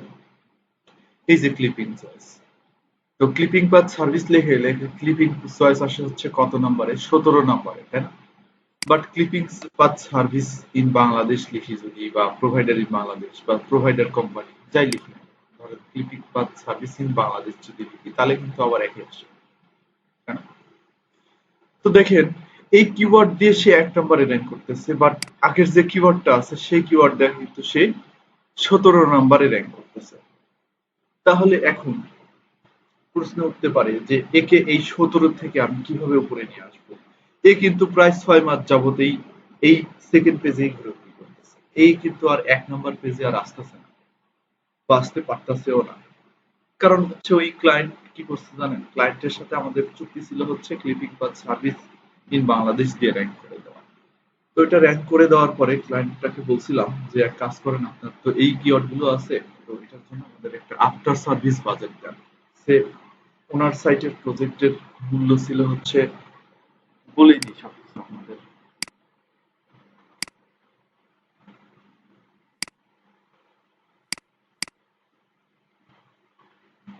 তাহলে আপনাদের এসইও এর বাজেট গুলো সম্বন্ধে ধারণা হবে আর কি, হ্যাঁ? এখানে বিজনেস প্রপোজালের মধ্যে থাকার কথা, আমি অসংখ্য ওয়েবসাইটকে আমি মানে বিজনেস আমার এই প্রপোজাল দিছি, আরো অনেক অনেক আছে, হাজার হাজার সাইটের প্রপোজাল আছে। আচ্ছা, এটা পাঠিয়েছিলাম মনে হয় ক্লিপিং ইমেজ এক্সপার্ট পাঠিয়েছিলাম। এটা ক্লিপিং চয়েসের মতোই সাইট, বাজেটটা কাছাকাছি ছিল, ক্লিপিং পাথের বাজেটটা একটু বেশি ছিল এর চেয়ে আর কি। কারণ এর সাইট এর আবার ওয়েবসাইটের ডিজাইন ডেভেলপমেন্টের কাজও আমাদের করা ছিল, বুঝছেন? মানে আমারই করা, আমার হাত দিয়েই করা। এখানে টাইম দিছিলাম, এই যে দেখেন 3,05,000 টাকা ছিল হচ্ছে এই যে এই সাইটটার বাজেট, এডিট এক্সপার্ট। এই সাইটটা এসইও করে দিব আমরা গুগলে, বুঝছেন? এবং আমরা সময় নিব হচ্ছে 1 বছর, 12 মাস সময় নিব। আমাদের পে করতে হবে হচ্ছে 3,05,000 টাকা। আর প্রত্যেকটা মানে ইনস্টলমেন্ট, 12টা ইনস্টলমেন্ট হবে, প্রত্যেকটা ইনস্টলমেন্টে তার পে করতে হবে 25,000 টাকা, বুঝছেন? মানে ফার্স্ট ইনস্টলমেন্টে সে 30,000 দিবে, বাকি ইনস্টলমেন্ট গুলোতে সে 25,000 টাকা করে দিবে। তো আমরা এটার সময় নিয়েছিলাম হচ্ছে 6 মাস। তাহলে 6 মাসে যদি 25,000 টাকা হয়, তাহলে হচ্ছে আমরা 25,000 করেই নিতাম এখান থেকে হচ্ছে। তাহলে 6 মাসে যদি 25,000 করে হয়, তাহলে 6 × 25 কত হয়? 1.5 লাখ টাকা। আর এর সাইট ডিজাইন ডেভেলপমেন্টের জন্য নিয়েছিলাম 50,000 টাকা। এই নিয়ে 2 লাখ টাকার প্রজেক্ট ছিল আমাদের এটা। 6 মাসের বাজেট ছিল, কিন্তু 4 মাসেই আমি এর সাইট র্যাঙ্ক এনে দিছি, বুঝছেন? তাহলে বাকি 2 মাস আমাদের কিন্তু টাকা ফাও পাইছি, ফ্রি ফ্রি পাইছি আমরা, বুঝছেন? তো তারপরে কি বলছিলাম যে এই যে র্যাঙ্কে আসলো, আসার পরে এই ক্লিপিং পাথ সার্ভিস এই কিওয়ার্ড দিয়ে আমাদের একটা বাজেট দেন। আমাদের হয়তো আরো মাসে তখন আর 25,000 লাগতো না, তখন যদি ওরা মাসে 15,000 করে দিত, তাহলে এদের জাস্ট অফ পেজ এসইওর কাজটা চালায় যেতাম আর কি, বুঝছেন? তাহলে হয়তো কি যে এর এই কিওয়ার্ড এই 17 নাম্বার থেকে মোটামুটি 1 থেকে 2 মাসের মধ্যেই সেই ফার্স্ট পেজে ঢুকে যেত এই কিওয়ার্ড দিয়ে, বুঝছেন? এই 17 নাম্বার থেকে সেই ফার্স্ট পেজে 3-4 এর মধ্যে চলে আসতে পারতো, যদি সেই সময় আমাদের এই আফটার সার্ভিস প্ল্যানটা সে নিত আর কি। তো যাই হোক, কোনো কারণে সে আর নেয় নাই, বা মানে সে ওইটুকু নিয়েই হ্যাপি, বুঝতে পারছেন? তো যাই হোক, আর আপনাদের অনেক কিছুই ধারণা দিলাম, আরো ধারণা দিব পরে। এই বাজেট নিয়ে আপনাদের সাথে আলাদা ক্লাসই আছে আমার, বুঝছেন? যে এসইওর প্রাইস কেমন হওয়া উচিত, বা কোন সাইটের বাজেট কেমন হওয়া উচিত, বা মিনিমাম প্রাইস কত হওয়া উচিত, বুঝতে পারছেন? আচ্ছা, তো এই যে দেখেন ক্লিপিং চয়েস, এই সাইটটা আছে কত নাম্বারে? 17 নাম্বারে। তাহলে একে একে নিয়ে আসার জন্য বা প্রথম 4-5 আনার জন্য আমার ফার্স্ট কাজ কি? আমার ফার্স্ট কাজ হচ্ছে কি বলেন তো? অপ্পেজিসিওর কাজ করা। আশা করি আপনারা বুঝতে পারছেন। সো আমরা সেই গুরুত্বপূর্ণ একটা বিষয় আজকে শিখতে যাচ্ছি। সেই গুরুত্বপূর্ণ ক্লাসটাই আমরা আসলে আজকে করতে যাচ্ছি। যে ক্লাসের নাম হচ্ছে অফ-পেজ এসইও, যেটার দ্বারা আমরা আমাদের একটা নির্দিষ্ট কিওয়ার্ড দিয়ে আমরা আমাদের সেই কিওয়ার্ডের র্যাঙ্কিং পজিশনটা চেঞ্জ করব। আমাদের পজিশন সেকেন্ড পেজে থাক, থার্ড পেজে থাক, হোয়াটএভার যেখানেই থাক, সেটাকে আমরা ফার্স্ট পেজে নিয়ে আসার চেষ্টা করব এই অফ-পেজ এসইও করার দ্বারা। ওকে?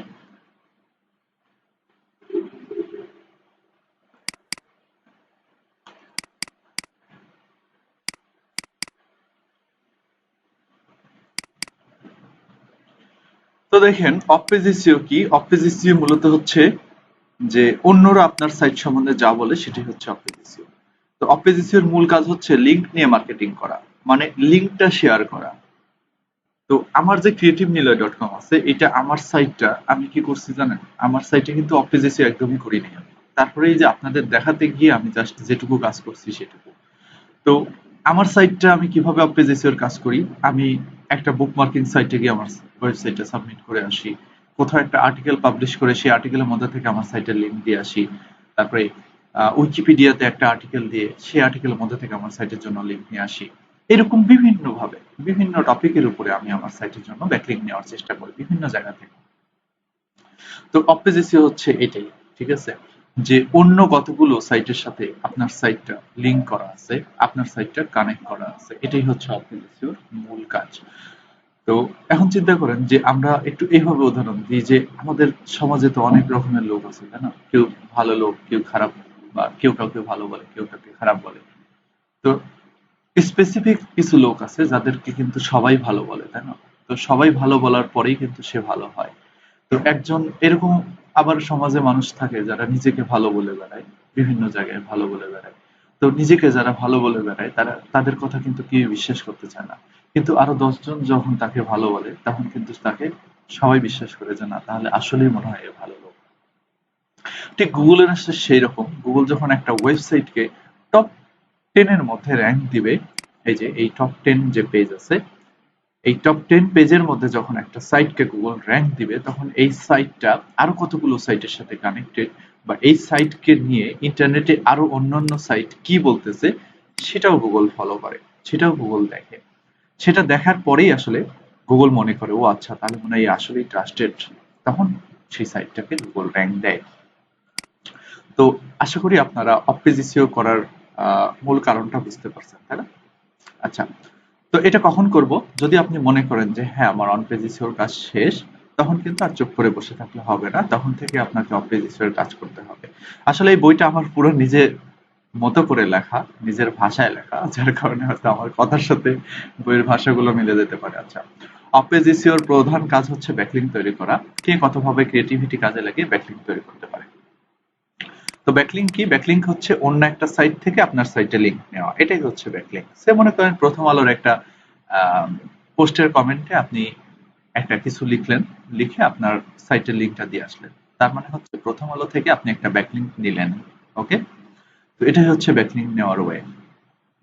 তো অপেজিসিও কিন্তু আগের মতো এখন আর বর্তমানে নাই। আপনি যদি চিন্তা করেন যে আমি এক রাতেই সফটওয়্যার দিয়ে হাজার হাজার লিঙ্ক বিল্ড করে ফেলবো, তাহলে কিন্তু হবে না। কারণ গুগল বর্তমানে অনেক চালাক হয়ে গেছে, গুগল এখন ধরে ফেলে, বুঝতে পারছেন? সো আমাদের ন্যাচারাল ওয়েতে লিঙ্ক বিল্ড করতে হবে। একটা মানুষ যদি তার সাইটের জন্য সারাদিনে 50টা লিঙ্ক বিল্ড করতে পারে, তাহলে আমাদের এই 50টা লিঙ্কই আমাদের লিঙ্ক বিল্ড করার জন্য আমাদের ট্রাই করতে হবে। তাহলে ন্যাচারাল লিঙ্ক বিল্ড কিভাবে করবো? ন্যাচারাল লিঙ্ক বিল্ড হচ্ছে যে এখানে বলা আছে, সবকিছু একটু পড়ে নিন, আমি এগুলো আর বলতেছি না। একটা মানুষ দিনে যদি 15-20টা লিঙ্ক তৈরি করতে পারে, তাহলে আপনার সেভাবে তৈরি করতে হবে। আর এখানে মেলা কথা লেখা আছে যে আপনি লিঙ্কটা বিল্ড করার সময় আপনি আপনার কিওয়ার্ড গুলো কিভাবে ঘোরাবেন, কিওয়ার্ড গুলো নিয়ে কিভাবে কাজ করবেন, সেগুলো এখানে লেখা আছে। আচ্ছা, টপ লেভেল ডোমেইন থেকে কিভাবে ব্যাকলিঙ্ক নিব সেগুলো আমরা বিভিন্ন রকমের টপ লেভেল ডোমেইন থেকে ব্যাকলিঙ্ক নেওয়ার চেষ্টা করবো। যেমন হচ্ছে .com সাইট থেকে যদি একটা ব্যাকলিঙ্ক নিতে পারে আমাদের জন্য লাভ, .net সাইট থেকে লিঙ্ক নিতে পারলে আমাদের জন্য লাভ, .org, .edu, .edu খুব ভালো, খুব অথরিটি সম্পন্ন একটা সাইট, যেখান থেকে আমরা আমাদের সাইটের জন্য ব্যাকলিঙ্ক নিতে পারি। বি এ ট্রু সোর্স, এবং আমরা এমন সোর্স থেকে ব্যাকলিঙ্ক নিব যে সোর্সটা যেন আসলে অথেন্টিক হয়। যেমন আমরা চোখ বন্ধ করে বলতে পারি যে উইকিপিডিয়া একটা ভালো ওয়েবসাইট, তাই না? ঠিক এরকম আরো কিছু সাইট আছে যে সাইটগুলোতে স্ক্যাম নিয়ে লেখাপড়া করে, ওই স্ক্যাম রিলেটেড আর্টিকেল পোস্ট করা হয়, যেগুলো কিন্তু হয়তো আমরা দেখে চিনতে পারবো না, বাট সাইটগুলো কিন্তু আসলে ভালো না, ট্রাস্টেড না। ইন্টারনেটে যত সিপিএ মার্কেটিং এর ওয়েবসাইট আছে, মানে সমস্ত ওয়েবসাইটের মধ্যে 90% ওয়েবসাইট হচ্ছে ভুয়া।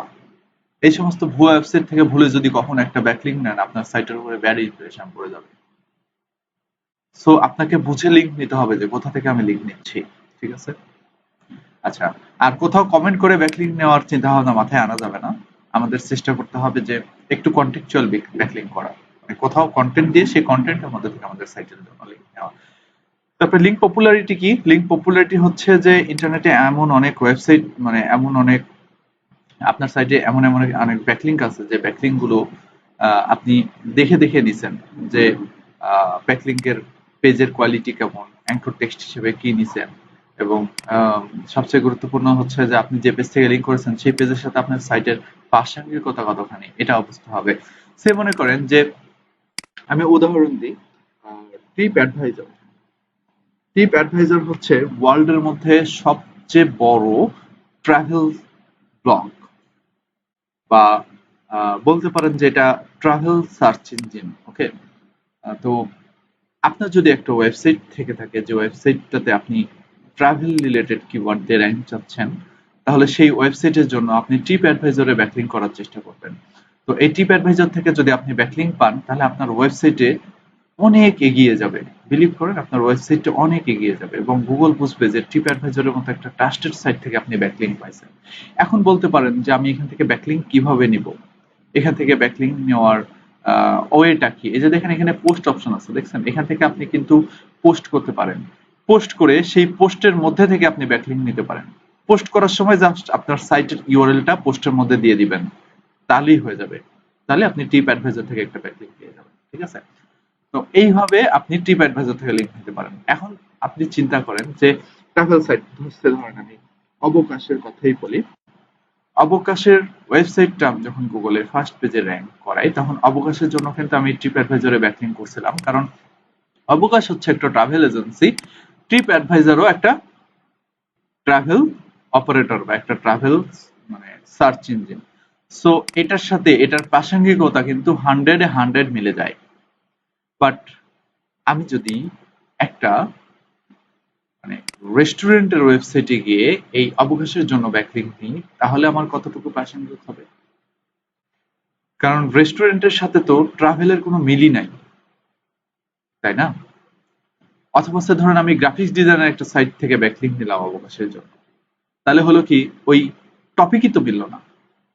অবকাশ হচ্ছে ট্রাভেল এজেন্সি, বাট আমি লিঙ্ক দিয়ে রাখছি গ্রাফিক্স ডিজাইনের সাইট থেকে, কি লাভ বলেন তো? কোনো লাভই নেই আসলে ব্যাকলিঙ্ক করা। তো আমাকে এটা বুঝতে হবে যে সবচেয়ে গুরুত্বপূর্ণ যে আপনি যে পেজ থেকে ব্যাকলিঙ্ক করছেন বা যে পেজ থেকে আপনি ব্যাকলিঙ্ক নিচ্ছেন সেই পেজের সাথে আপনার ওয়েবসাইটের প্রাসঙ্গিকতা কতটুকু। ঠিক আছে? আচ্ছা, লিঙ্ক পপুলারিটি কেন গুরুত্বপূর্ণ এখানে বলা আছে, এটা একটু পড়ে নেবেন। এখন দেখেন ব্যাকলিঙ্কের ক্যাটাগরি। আমরা কি কি ধরনের ব্যাকলিঙ্ক করব? আমরা তিন ধরনের ব্যাকলিঙ্ক করব। আমরা লো লো কোয়ালিটির ব্যাকলিঙ্ক করব, আমরা মিডিয়াম কোয়ালিটির ব্যাকলিঙ্ক করব, আমরা হাই কোয়ালিটির ব্যাকলিঙ্কও আমরা করব আমাদের সাইটের জন্য। আমরা তিন ধরনের ব্যাকলিঙ্কই আমাদের সাইটের জন্য করব। ওকে? তো এই তিন ধরনের ব্যাকলিঙ্ক যখন আমাদের সাইটের জন্য আমরা করব, তো তখন আমাদেরকে মাথায় রাখতে হবে যে কোনোটা যেন কম না হয়, মানে কোনোটা যেন বাদ না পড়ে। এখন হতে পারে লো কোয়ালিটির লিঙ্ক। আমি তো একটু আগেই বললাম যে আমাদের পেজের কোয়ালিটির উপরে গুরুত্ব দিতে হবে, ব্যাকলিঙ্কের কোয়ালিটিটা দেখতে হবে। তাহলে আমি এখানে বলতেছি যে কোয়ালিটি দরকার, আবার এখানে এসে বলতেছি লো স্ট্রেংথ লিঙ্ক তো করবো, তার মানে এখানে তো কোয়ালিটি লো। তাহলে কি আমি লো কোয়ালিটির লিঙ্কও করবো আমার সাইটের জন্য? হ্যাঁ, করতে হবে। কারণ আপনি যদি শুধু হাই কোয়ালিটির লিঙ্ক করেন তাহলে গুগল কিন্তু আপনাকে র্যাঙ্ক দিবে না। আপনাকে তিন ধরনের লিঙ্কই করতে হবে। বাট আপনি একটু কম করেন। আপনি ধরেন টোটাল আপনার সাইটের জন্য 100টা ব্যাকলিঙ্ক করছেন, তার মধ্যে আপনি 20টা ব্যাকলিঙ্ক করলেন হচ্ছে লো কোয়ালিটির লিঙ্ক, মানে নর্মাল লিঙ্ক করলেন 20টা, 40টা করলেন হচ্ছে একটু হাই কোয়ালিটির লিঙ্ক বা একটু মিডিয়াম কোয়ালিটির লিঙ্ক, আর বাকি 40টা করলেন একবারে হাই অথরিটির লিঙ্ক। ঠিক আছে? তাহলে হলো কি টোটাল 100টা হয়ে গেল। দেন তখন এই লিঙ্কগুলো আপনার সাইটের জন্য কাজে দিবে। ঠিক আছে? তো আমরা একটু দেখে আসি লো স্ট্রিং লিঙ্ক গুলো কেমন হয়। তো লো স্ট্রিং লিঙ্ক হচ্ছে একটা সাইটের জন্য অনেক ধরনের লিঙ্ক করা যেতে পারে, সব কিন্তু সব লিঙ্কের ভ্যালু সমান হবে না, আমরা সবাই জানি। তো প্রথম যে টাইপ সেটা হচ্ছে যে সোশ্যাল বুকমার্কিং। সোশ্যাল বুকমার্কিং হচ্ছে লো কোয়ালিটির লিঙ্কের প্রথম ধাপ। তো দেখি সোশ্যাল বুকমার্কিং কি।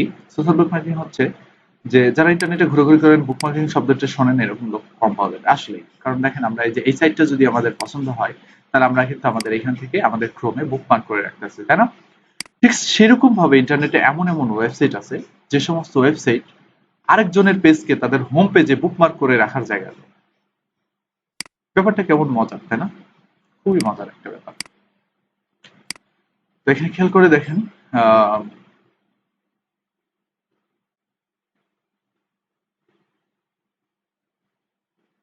তো বুকমার্কিংটা নির্দিষ্ট একটা ওয়েবসাইটের মধ্যে সেভ হয়ে থাকবে, মানে আপনি আপনার সাইটটা আরেকটা সাইটের মধ্যে সেভ করে রাখতে পারবেন। তো আপনার লোকাল পিসি বা ব্রাউজারে নয়, সুতরাং আপনি যে কোনো কম্পিউটার ব্যবহার করেন না কেন ইন্টারনেটের সংযোগ থাকলে যে কোনো জায়গা থেকে আপনি বুকমার্কিং লিংক ওয়েবসাইট অ্যাক্সেস করতে পারবেন। ওকে? যেমন রেডিট একটা বুকমার্কিং ওয়েবসাইট, ডেলিসিয়াস একটা বুকমার্কিং ওয়েবসাইট, স্টেম্বল আপন, বিশ্বনবী.org, স্কুপিট, dig.com, digo.com, প্রত্যেকটা ওয়েবসাইটই হচ্ছে আলাদা আলাদা বুকমার্কিং ওয়েবসাইট। আমি প্রথমে dig.com গেলাম।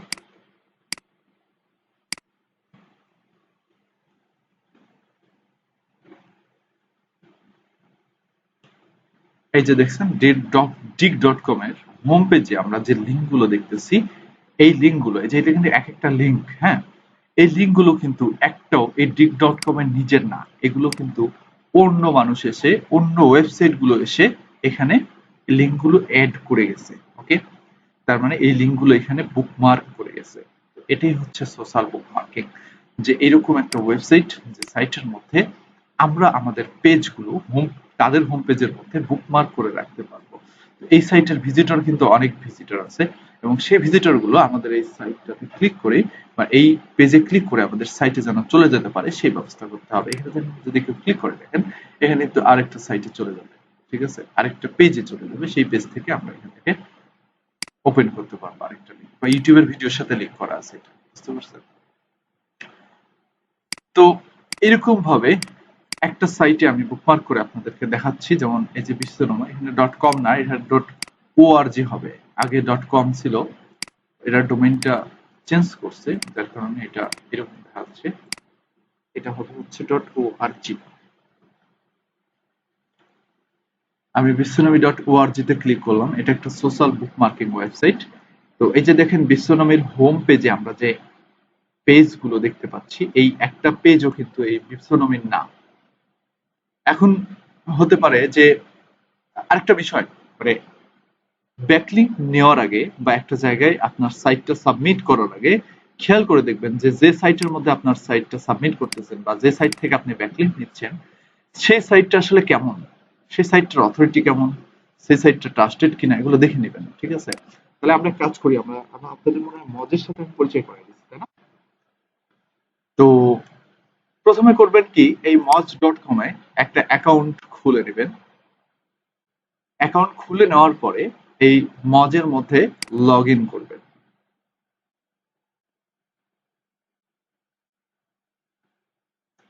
এই যে আমি লগ ইন করতেছি।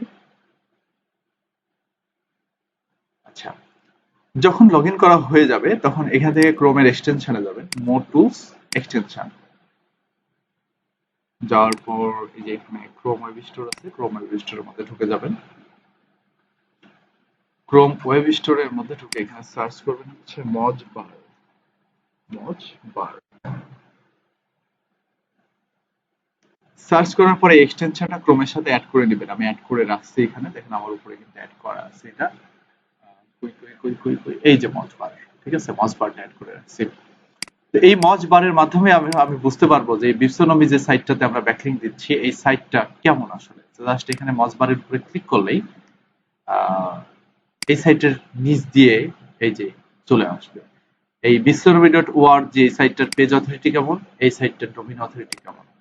তো এটা যদি 20-এর উপরে হয় তাহলেই আপনি লিংক করতে পারবেন, 20-এর নিচে হলে লিংক করার দরকার নেই। পেজ অথরিটি, ডোমেইন অথরিটি যদি 20-এর নিচে হয় লিংক করার দরকার নেই। ঠিক আছে, তো আমি এখানে দেখতেছি যে মোটামুটি ভালোই, কিন্তু ডোমেইন অথরিটি হচ্ছে 53, তার মানে অনেক ভালো, মানে 50-এর উপরে মানে কিন্তু খুবই ভালো। ঠিক আছে, তো ডোমেইন অথরিটি 53 একটা ওয়েবসাইট থেকে যদি আপনি একটা ব্যাকলিংক নিতে পারেন তাহলে কিন্তু আপনার জন্য খুবই ভালো। ঠিক আছে, তো আমরা এই সাইট থেকে তাহলে ব্যাকলিংক কিভাবে নিব? প্রথমে আমার এই সাইটে রেজিস্টার করতে হবে। এখানে এসে এখানে রেজিস্ট্রেশন করবেন। রেজিস্ট্রেশনটা করার পর এখানে জাস্ট সাইন ইনে ক্লিক করবেন। যে ইউআরএল দিয়ে রেজিস্ট্রেশন করবেন সেই ইউআরএল দিয়ে এখানে সাইন ইনে ক্লিক করবেন। তো আমার এখানে দেখেন সেভ করা আছে, আমি এখানে ঢুকে গেলাম। হ্যাঁ, তো এটা হচ্ছে বিছানা.org এর হোম পেজ। লগ ইন করার পরে এরকম চলে আসবে। তো তাহলে আমার যে ওয়েবসাইট আছে ওয়েবসাইট এখানে আমি ছাড়বো কিভাবে, এখান থেকে ব্যাকলিংক কিভাবে নিব? এখানে হোম পেজে দেখেন অনেকে এখানে ব্যাকলিংক গুলো নিয়ে গেছে। ঠিক আছে, এগুলো কিন্তু সব মানুষের লিঙ্ক, এখানে এসে তারা বুকমার্ক করে গেছে তাদের সাইট। তো আমার সাইটটা দেওয়ার জন্য জাস্ট অ্যাড করে ক্লিক করব, ক্লিক করে এখানে অ্যাড বুকমার্কে ক্লিক করব। ক্লিক করে জাস্ট এখানে আমি কোন ইউআরএলটা বিশ্বনামের মধ্যে বুকমার্ক করতে চাচ্ছি সেই ইউআরএলটা এখানে দেব। তো আমি আমার সাইটের মধ্যে চলে যাই, আমার ক্রিয়েটিভ নীলা ওয়েবসাইটটা আছে, আমি creativeneela.com এ চলে যাই।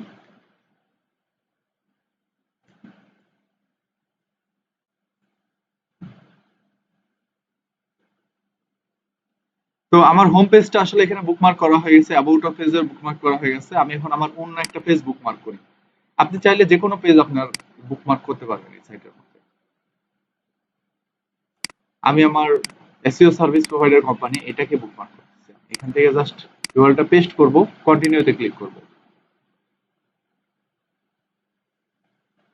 টাইটেল চাচ্ছে, ডেসক্রিপশন চাচ্ছে। তো আমার টাইটেল ডেসক্রিপশনটা এটা অটোমেটিক্যালি ধরেই নিছে। এখানে যদি ধরে না নিত তাহলে আমার টাইটেল আর ডেসক্রিপশনটা ম্যানুয়ালি দেওয়া লাগতো, যে এখান থেকে ক্লিক করে কপি করে নিয়ে আমার দেওয়া লাগতো। এই টুলস এর নাম কি? এটার নাম হচ্ছে এসইও মেটা ওয়ান ক্লিক। ক্রোমের সাথে অ্যাড করলেই হবে জাস্ট। এটার দ্বারা আমরা যে কোনো পেজের টাইটেল এবং মেটা ডেসক্রিপশন বের করতে পারবো। ঠিক আছে, আচ্ছা, তো এই যে দিলাম, এখানে আমাদের কিছু ট্যাগ দিতে হবে। ট্যাগ হচ্ছে যে এটা এসইও সার্ভিস প্রোভাইডার কোম্পানি, এটা হচ্ছে একটা ট্যাগ।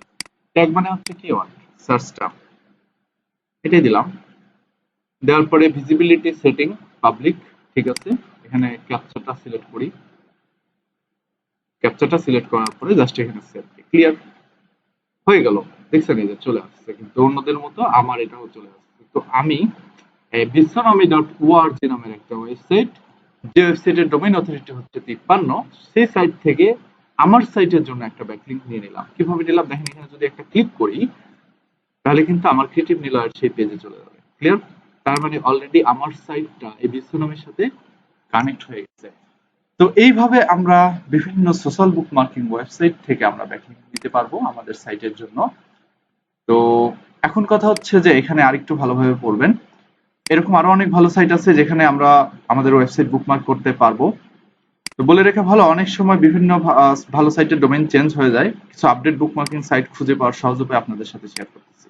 জাস্ট এভাবে সার্চ করবেন, এভাবে সার্চ করলেই খুব ভালো ভালো বুকমার্কিং সাইট খুঁজে পাবেন আপনারা। এখান থেকে জাস্ট গুগলে সার্চ করবেন, এখান থেকে সালটা চেঞ্জ করে দিবেন, হ্যাঁ এটা 2020 করে দিবেন।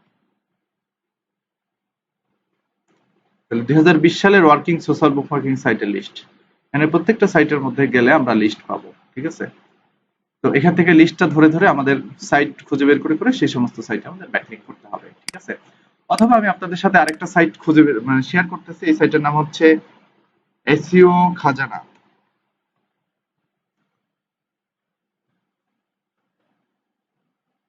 এসইও খাজানার মধ্যে দেখেন এখানে সোশ্যাল বুকমার্কিং সাইটের লিস্ট দেওয়া আছে, এখান থেকে আপনারা সোশ্যাল বুকমার্কিং সাইটের লিস্ট গুলো খুব সহজেই খুঁজে পাবেন। এই যে দেখেন এখানে ক্রমান্বয়ে লিস্ট করা আছে, এই যে প্রত্যেকটা সাইটের লিস্ট এখানে দেওয়া আছে, এই সাইটগুলোতে আপনারা বুকমার্ক করতে পারবেন। তো আমি সাজেস্ট করবো যে আপনাদের এই গুগল থেকে খুঁজে বের করে করার জন্য। তো তাহলে আপনাদেরকে আমি এখন কাজ দিয়ে দিচ্ছি। প্রথমে আপনাদেরকে আমি পিডিএফ বইটা দিই, আমি একটা নোটপ্যাড নেই,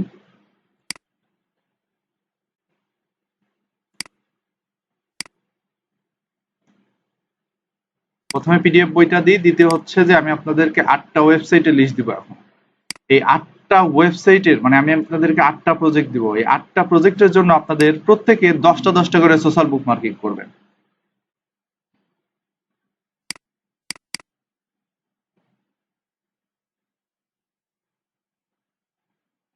এটা আসুক, এই প্রজেক্টগুলো একটু আপনারা এই সাইটগুলোতে একটু ইউআরএল এ ঢুকেন। আমি আচ্ছা ওকে, আমি একটু পানি খেতে গেছিলাম আর কি, হ্যাঁ সরি। তো এই যে দেখেন এখানে 8টা প্রজেক্ট দেওয়া আছে, হ্যাঁ এই যে একটা প্রজেক্ট, এই যে একটা প্রজেক্ট, 8টা প্রজেক্ট দেওয়া আছে। তো প্রত্যেকটা সাইটের জন্য এই যে এখানে 20টা সোশ্যাল বুকমার্কিং লেখা আছে, আপনারা 10টা করে করবেন, ঠিক আছে। প্রত্যেকটা সাইটের জন্য 10টা করে সোশ্যাল বুকমার্কিং আপনারা প্র্যাকটিস করবেন, ঠিক আছে। তো ইউআরএল লিস্ট আমি এটা আপনাদের সাথে শেয়ার করে দিচ্ছি, এই যে শীটটা আছে শীটের ইউআরএলটা, এটা হচ্ছে সেই শীটের ইউআরএল, এটা হচ্ছে সেই শীট। আচ্ছা আমি শীটের ইউআরএলটা না শেয়ার করি আপনাদের সাথে সাইটের ইউআরএল শেয়ার।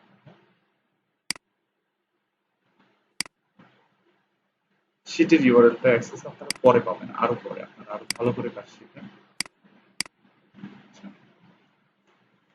Do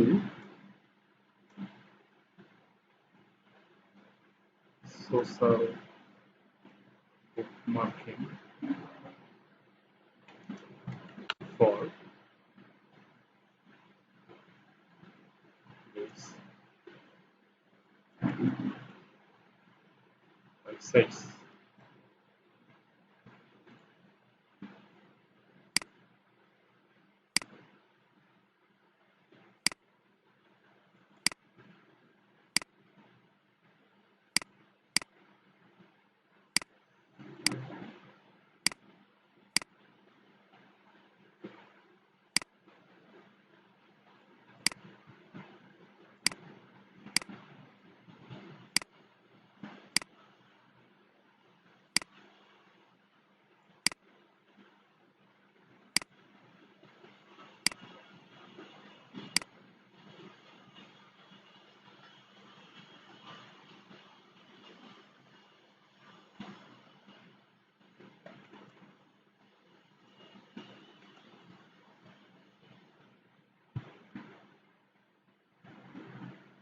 Okay.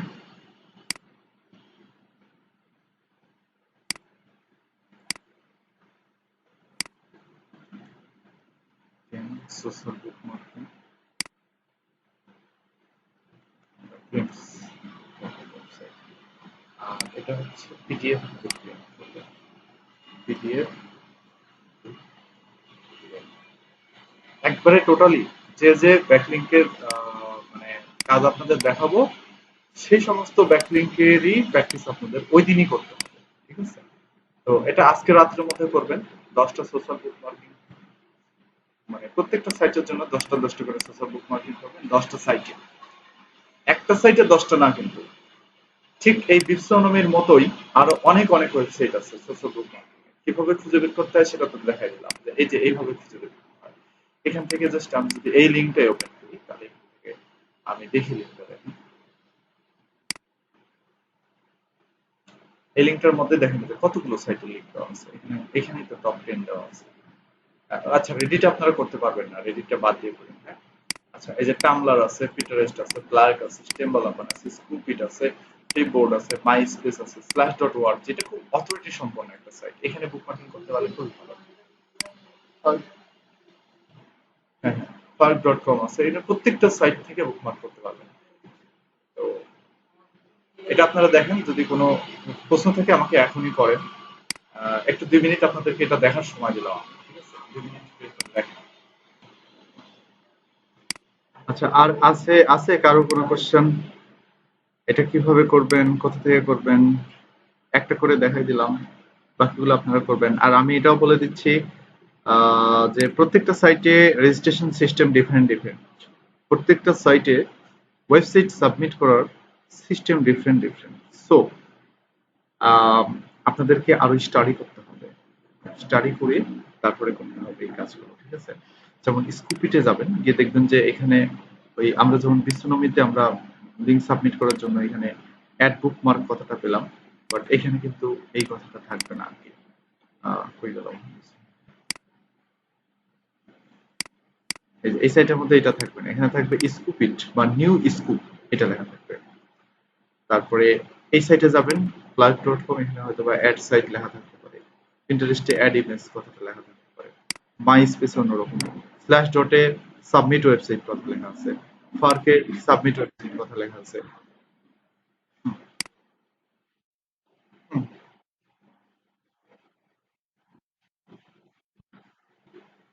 আচ্ছা, আমাদের কাজ হচ্ছে যে আমি ঠিক এই বিশ্বনমিত যেভাবে একটা সাইট বুকমার্ক করে দেখালাম, ঠিক সেম ভাবে আরো 10টা সাইটে আপনারা বুকমার্ক সাবমিট করবেন বা বুকমার্কিং করবেন বা সোশ্যাল বুকমার্কিং ব্যাকলিংক তৈরি করবেন।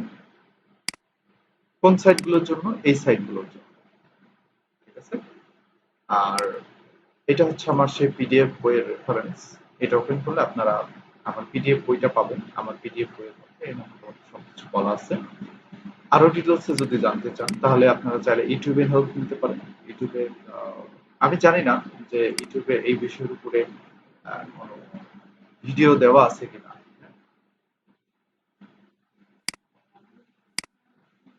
হ্যাঁ, হ্যাঁ, হ্যাঁ, প্রত্যেকটা সাইটে রেজিস্ট্রেশন করতে হবে। তো আপনারা জাস্ট নিজেদের জিমেইল দিয়ে রেজিস্ট্রেশনটা করেন না, আপনারা একটা মেইল, দরকার হয় নতুন একটা মেইল খুলে নেন এই আমার অফিস এর কাজের জন্য, ঠিক আছে? যে কোনো একটা নাম দিয়ে খুলে নেন, যে কোনো একটা ইউএস এর একটা ফিমেল নাম দিয়ে খুলতে পারেন, মেল নাম দিয়েও খুলতে পারেন, সমস্যা নেই। একটা জিমেইল খুলে নেন তাহলে ভালো হবে। আচ্ছা, তো এখান থেকে জাস্ট ইউটিউবে দেখতে পারেন social bookmarking, social Bangla tutorial হতে পারে, থাকতে পারে, আমি জানি না। এখানে আছে মনে হয় কিছু না, বাংলা টিউটোরিয়াল প্রো, এখানে মনে হয় একটা ভিডিও দিছে সোশ্যাল নেটওয়ার্কিং নিয়ে, social booking Bangla tutorial upload. এখানে কিছু ইন্টারনেটের ভিডিও পাবেন, হ্যাঁ, এই ভিডিওগুলো দেখতে পারেন। সো আপনাদের কনসেপ্টটা আরো ক্লিয়ার হবে এবং আরো ভালোভাবে আপনারা ব্যাপারগুলো করতে পারবেন। আমি শর্ট টাইমের মধ্যে যেটুকু বলা সম্ভব আমি বলছি। আর বাকিটা আপনারা ইন্টারনেট থেকে একটু মানে শিখে নেবেন, ঠিক আছে? তো শিখে নিয়ে জাস্ট আপনারা এই যে আমি যে 10টা সাইট দিছি, এই 10টা সাইট, 8টা সাইট দিছি, 8টা সাইটের জন্য আপনারা লিঙ্ক করবেন এবং প্রত্যেকটা সাইটের জন্য 10টা করে লিঙ্ক করবেন। তাহলে 8টা সাইটের জন্য আপনাদের টোটাল 80টা লিঙ্ক করতে হবে, মানে 80টা সোশ্যাল বুকমার্কিং করতে হবে, ঠিক আছে? তো আপনারা এটা শুরু করে দেন কাজ, এবং আজকে রাত্রে বা নেক্সট ক্লাসের আগে আমাকে এটার আপডেট দিলেই হবে, ঠিক আছে? ওকে।